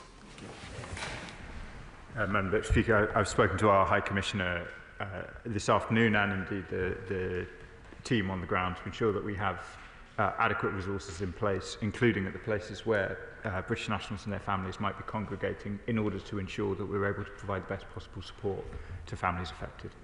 Gagan Mahindra. Thank you, Madam Deputy Speaker. Unfortunately, several of my residents have been directly affected by Thursday's air crash. But can I place on record my gratitude to local community leaders like Councillor Vishal Patel for offering support and organising events such as the vigil I attended on Friday to allow those affected to come together and grieve. Councillor Patel has raised one tragic case with me, though, in which the wife of one of my constituents passed away, leaving behind him and his 2 children. He is currently relying on his mother to help with childcare support around his shift work, but she does not have permanent residence in the UK. Can I ask the Minister what will happen to those who have lost loved ones who they or their family rely on for care, who will now need to look to other members of their extended families to support them? Madam Deputy Speaker, I'm happy to talk to any honourable member about particular cases of people affected by the incident. Gurinder Jozan. Thank you, Madam Deputy Speaker. This has been an incredibly tragic occurrence, and my heartfelt condolences are with the bereaved. Considering the involvement of the UK Accidents Investigation Branch, can the Minister give further information about UK role in the ongoing investigation, and how will it ensure that the questions of families and relatives are answered, ensuring transparency and accountability in the process? Madam Deputy Speaker, the UK AAIB will be supporting the Indian authorities in their work, and we will do everything we can to ensure that families are kept fully apprised of the conduct of the investigation. Adnan Hussain. Thank you, Madam Deputy Speaker. Will the Minister join me in expressing heartfelt condolences to my constituents who have tragically lost three beloved members of their family, Adam Tarju, Hasina Tarju and Altaf Patel. I also wish to sincerely thank the Minister for his prompt support and action for the affected families, and to place on record my appreciation for the outstanding efforts of the members of the Foreign Office in assisting the families, all who have been in need in their darkest times. I thank the Honourable Member for his kind words about both me and the officials, and I do join with him in truly heartfelt condolences for the loss of life amongst his constituents. Sir John Joseph. Thank you, Madam Deputy Speaker. I want to extend my heartfelt sympathies to all those, including the many British and Indian families who have lost loved ones. The UK and India are closely connected, and there are many people in both our countries who are grieving after this dreadful crash. I would also like to take this opportunity to pay tribute to the Foreign Office staff who have been working both in the UK and India to support the families and loved ones of all those impacted. I understand that currently around 120 victims have been formally identified using DNA samples. What assistance is the UK providing the Indian authorities to ensure that the remaining victims can be formally identified as quickly as possible? Regrettably, Madam Deputy Speaker, in an instance of this scale, identification does tend to take some time, and we're trying to support British nationals and those affected both in India and here with the contribution of DNA to enable that. That includes both family liaison officers here in the UK and, of course, consular staff. And if any honourable members and right honourable members want to ensure that their constituents get support through that process in India or here in the UK, please don't hesitate to be in touch. Shawkat Adam. Thank you, Madam Deputy Speaker. When the news of the tragedy came last week, it served as a real unifier to my great city of Leicester, unified us in shock, unified us in absolute disbelief, and unified us in mourning. So if I may take this opportunity, Madam Deputy Speaker, very quickly to remember the names associated with my great city who lost their lives. Hardik Aveya, Vibhuti Patel, Pooja Patel, Harshi Patel, AJ Kumar Ramesh and Faizan Rafiq. And we also had the one sole survivor, Vishwash Kumar Ramesh. When I visited the families, it was great to see so much support from their neighbours, from all faith and no faith. Indeed, during our darkest time, we saw the best of my city. A couple of families, though, Minister, mentioned some difficulty in accessing information. So I asked if the Minister could look urgently at the communications with the families so they can get the support at this very difficult time. And my message to them, and I'm sure the whole House will agree, that you are not alone. Madam Deputy Speaker, I agree with the honourable gentleman. They are not alone. And in relation to any questions about the experience of our consular support, I would invite right honourable and honourable members to make sure that I'm aware, both, of course, in relation to this tragic incident in India, but indeed in Israel, the occupied Palestinian territories, and Iran. As the Minister for Consular Affairs, it's very important that we do understand what the experience is like for people on the ground, specifically in relation to the communications. In relation to this incident, as I told the Shadow Foreign Secretary, I've spoken with teams this afternoon about making sure that UK support is as clearly signposted as possible on the ground. Alex McIntyre. Thank you, Madam Deputy Speaker. My city of Gloucester is in mourning at the loss of Akil Nanabawa, Hannah Varaji, and 4-year-old Sarah Nanabawa. I'd like to thank the Minister for his statement and for all the support him and his team have given to my constituents and to my team over the weekend. I'm sure the whole House will join us in sending our thoughts and prayers to their family and friends and the wider Barton Treadworth community at this time. Understandably, the Indian authorities and hospital staff are overwhelmed at the scale of this tragedy, and I'd be grateful if the Minister could outline what more we can do to support our constituents who have travelled to India to identify bodies and lay them to rest. And further, he mentioned the support that is being given by Air India. Understandably, a number of my constituents who have travelled to India at great personal expense over the weekend have real reservations about travelling with Air India at this time. Or without wanting to sound alarmist, what support, financial assistance is being given to those who may have had to travel at great personal expense at very short notice? Thank you. Madam Deputy Speaker, I spoke to some of my honourable friends' constituents earlier in the day, and they were full of gratitude for the work of the honourable member on behalf of his city and his constituents through the weekend, and I pay tribute to it as well. I'm very happy, as I said earlier, to talk to any member about the particular circumstances of their constituents and see what can be done to help. Jim Shannon. Thank you, Madam Deputy Speaker. First of all, I want to thank the Minister and his department and all of his civil servants for their sterling efforts on behalf of the families. I think we all at this time think of how can we help. Well, we help through our Minister, through our government, through our officials. So thank you. On behalf of the Democratic Unionist Party myself, can I convey my thoughts and prayers for all of those families who lost loved ones in the Air India crash, for the pain, for the void they have, for the ache in their hearts, and our hearts indeed all ache for them as well.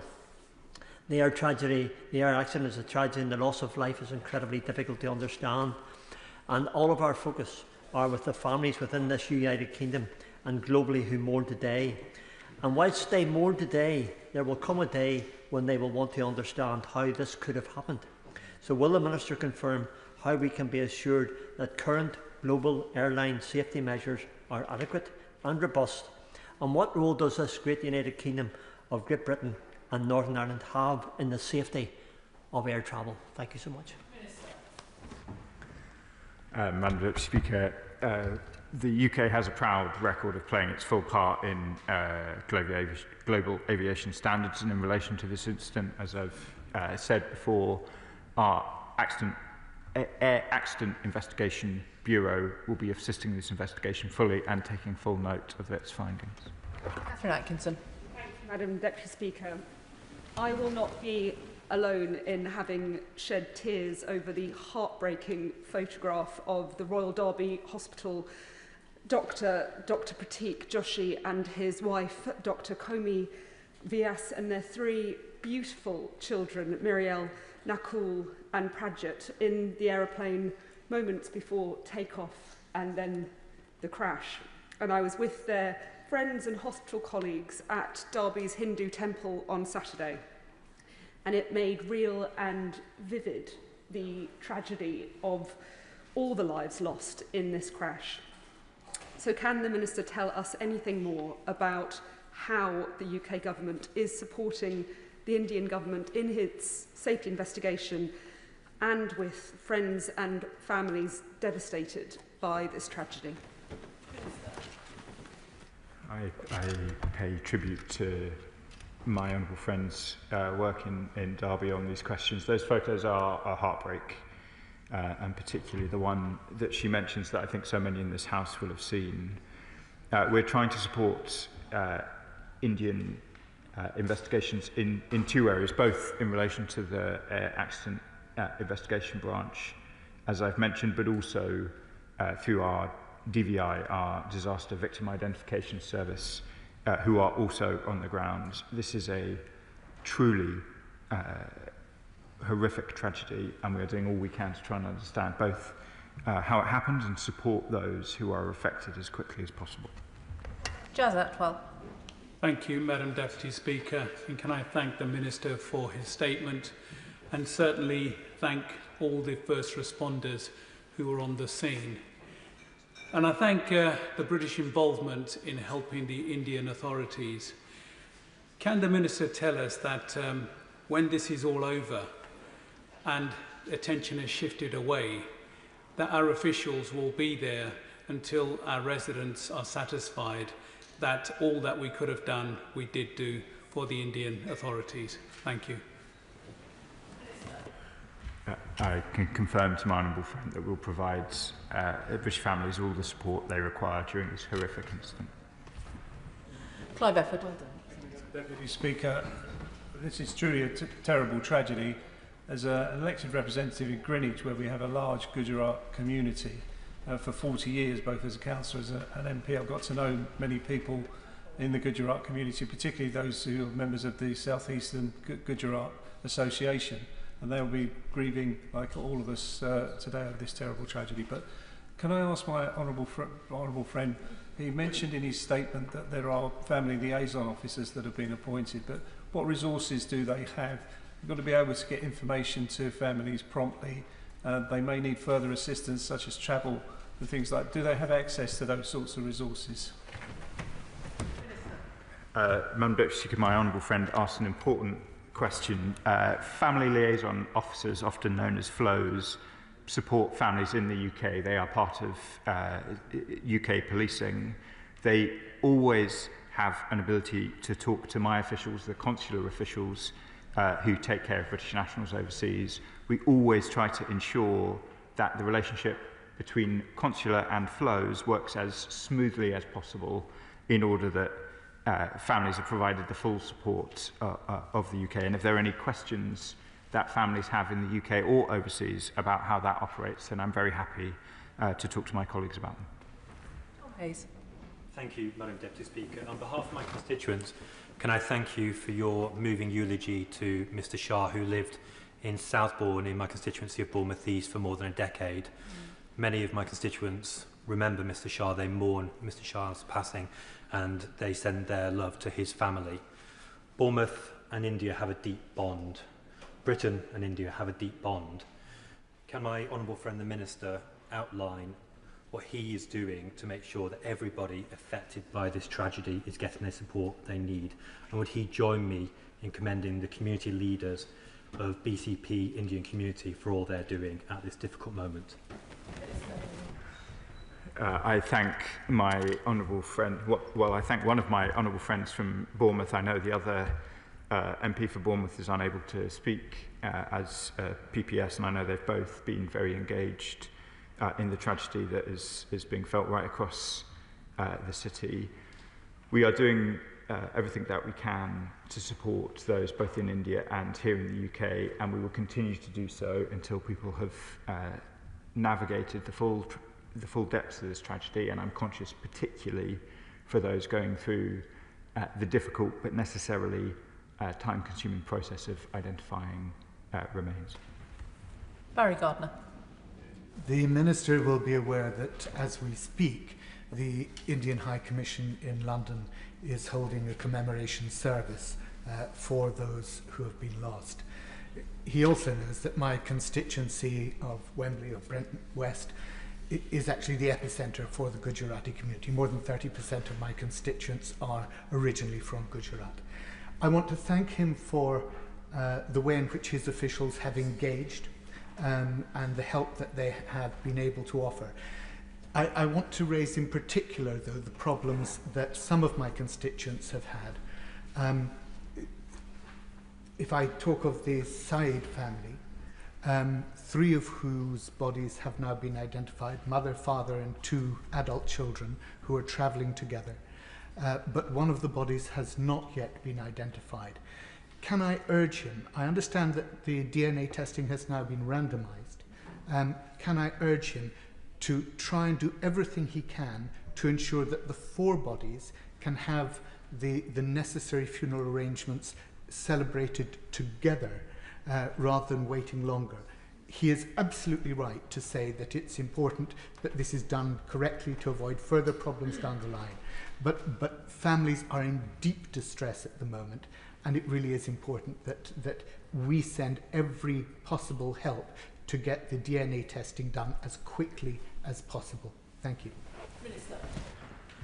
Madam Deputy Speaker, I understand the force and the emotion behind my honourable friend's question, and I've spoken to families about the obvious agony that the process of identification takes. I will look into the circumstances he describes.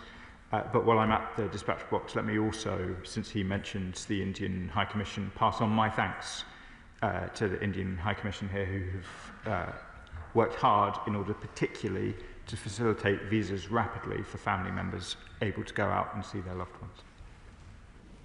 Danny Beales.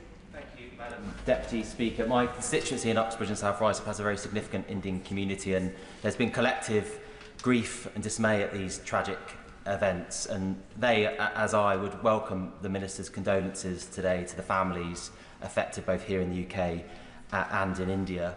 I welcome the statement today and the Minister's confirmation of support on the ground for families affected, but I would ask the Minister if he will keep under review the consulate's resources, both in its capacity and locations of support as the events unfold. And secondly, again, I welcome the commitment and confirmation that British crash investigators are on site to provide support. I'd like to further ask the Minister to confirm that he's in close dialogue with the Department for Transport to ensure all UK resources and expertise in this area are available and can be deployed to get the families the answers that they much deserve.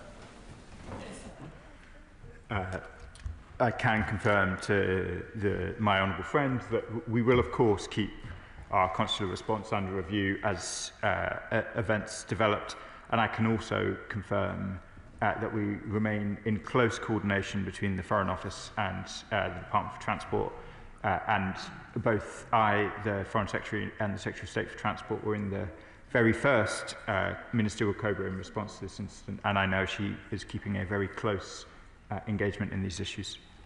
Sarah Coombs. Thank you, Madam Deputy Speaker. This Air India crash was a devastating tragedy, and my thoughts are with all those who were affected. Many of my constituents in West Bromwich have family in India, and they are deeply shaken and saddened by what has happened. I'm grateful for the Minister for setting out all the work that the British government has done in association with the Indian government to support at this terrible time. You've mentioned our aviation experts who are on hand. Can you say a bit more about our ongoing support for the Indian government and how we can give my constituents in West Bromwich confidence when they go and visit their family in India? I thank my honourable friend for the question. I set out some of the detail around our support to the Indian government.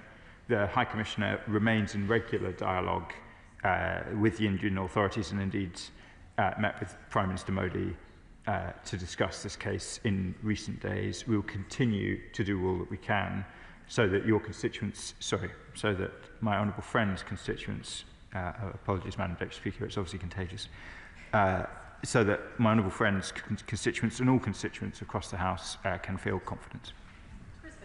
Thank you, Madam Deputy Speaker. This is a terrible tragedy, and I join the Ministry in paying my respects to those who have lost their lives, and also my condolences to friends and family members who have had their lives literally ripped apart by this terrible tragedy.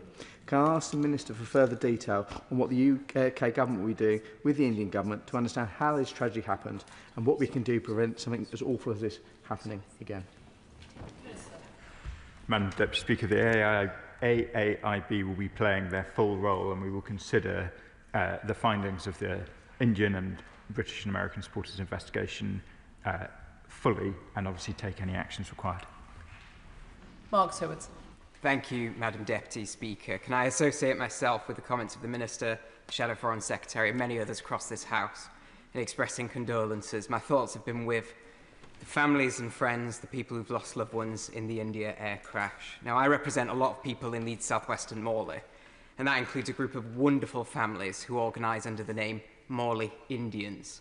They've sent me here today with a couple of questions for the Minister. So on behalf of one of their representatives, can I ask, what support is the UK government providing to the families in the UK who have lost loved ones? And in addition to that, what support can the government provide the wider community following the impacts of this horrific crash?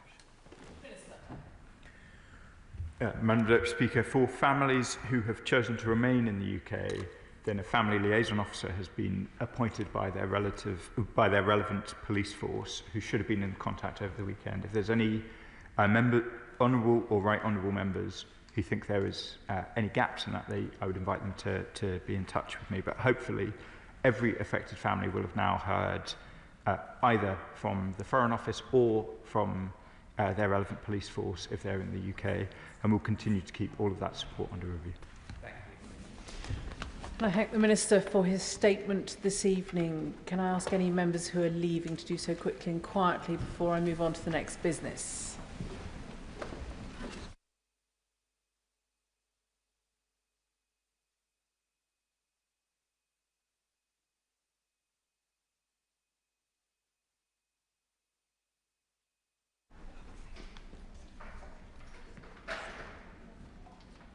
We now come to motion number 1 relating to business of the House today.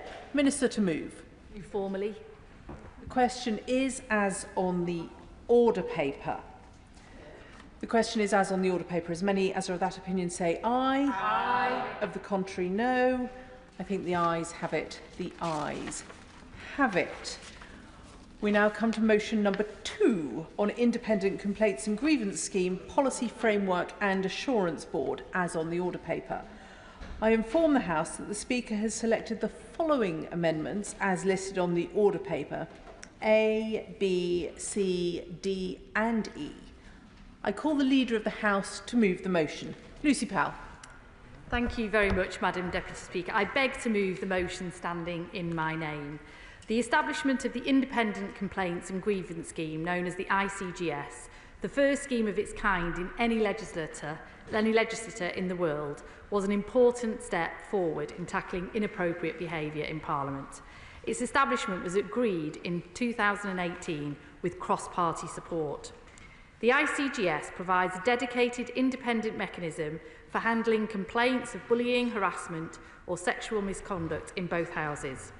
It deals with those complaints assiduously and anonymously with a professional, well-resourced team and has a range of appropriate sanctions and mechanisms at its disposal. The ICGS works alongside the independent expert panel which determines appeals and sanctions for cases that have been brought against Members of Parliament. These arrangements ensure complaints are investigated fairly, objectively and to a high standard. The ICGS has been an important driver in establishing high standards and improved culture in Parliament, and we should all support it. I thank the ICGS for its continued work and in particular the contribution of its director, Thea Walton, who will be stepping down from her role later this year. Last year, Parliament published the findings of an independent review into the effectiveness of the ICGS conducted by Paul Kernahan. The review broadly praised the ICGS's performance, with Kernahan being clear the ICGS is making a difference to standards in Parliament, and it has demonstrated its ability to hold people to account for unacceptable behaviour. He said, and I quote, that the ICGS is something the parliamentary community should take pride in. The review found that the scheme has continued to take positive steps to improve timeliness and the quality of its service. Of course, there's always more work to be done. Its ambition should, rightly, to be the gold standard in workplace grievance schemes. In total, the review made 26 recommendations. Of these, 8 have already been delivered and a further 8 will be taken forward should the motion before the House today be agreed. Work on the remaining recommendations is underway. These are recommendations from an independent review of the independent grievance scheme of this House. They really shouldn't be contentious. Kernahan's first recommendation is to consolidate the various policy and procedure documents into one policy document and one procedure document. And secondly, that the existing ICGS Assurance Group should become a permanent ICGS Assurance Board. The assurance... Yes? I thank the Leader of the House for giving way. I'm looking through this document and also the opposition's amendments, and 2 of the amendments they put forward talk about the size of the ICG Assurance Board, and in particular adding 2 members. But is it the feeling of the independent evaluation of the independent process that actually this is the right size and we don't need those amendments? Well, I certainly don't think we need those amendments. I mean, the Assurance Board is made up of representatives of both houses, of the HR department and other appropriate people, as it should be, and including a member of this House who I think will be contributing shortly, who's a member of the Commission as well. So I think the Assurance Board makeup is right as proposed. Did you want to intervene on that? I thank the Leader of the House for giving way and want to make a declaration of interest that Max in my parliamentary office is one of many trade union reps across this House, and in fact so very good at what he does. They had an EDM in the last Parliament signed by 77 honourable and right honourable members for his service. I just wanted to ask about what consideration had been given to the ICGS Assurance Board about there being representation for either the House or MP staff unions to be either permanent members of that board or for how the board engages with the unions in this place. Well, can I thank you for that question and put on record my thanks to Max and many others, Ken and others who've done great work representing those who work in this House, whether it's for an MP or as House staff. And I think the role that the trade unions play is absolutely important, and their role within this process should be recognised. Both the House staff and member staff trade unions are represented on the ICGS stakeholder group, and the ICGS have an obligation to consult with that stakeholder group before any proposals are brought to the Assurance Board. But I want to put on record that I hope the ICGS continue to do that very closely, because I think the trade unions provide an invaluable voice to the operation of the ICGS, and that should continue. The Assurance Board will scrutinise the day-to-day performance of the ICGS and ensure that investigations are timely and of a high quality. This body would also have responsibility for updating the ICGS procedures document, but only that document, Madam Deputy Speaker. I will give way. Can I thank the Leader of the House for bringing this forward? And she's absolutely, the Honourable Lady is absolutely right. Right Honourable Lady is absolutely right. No one should have any doubts about the reasoning for this before us, and no one should have any opposition to it. And I understand there won't be any opposition to it, what I'm told. But would the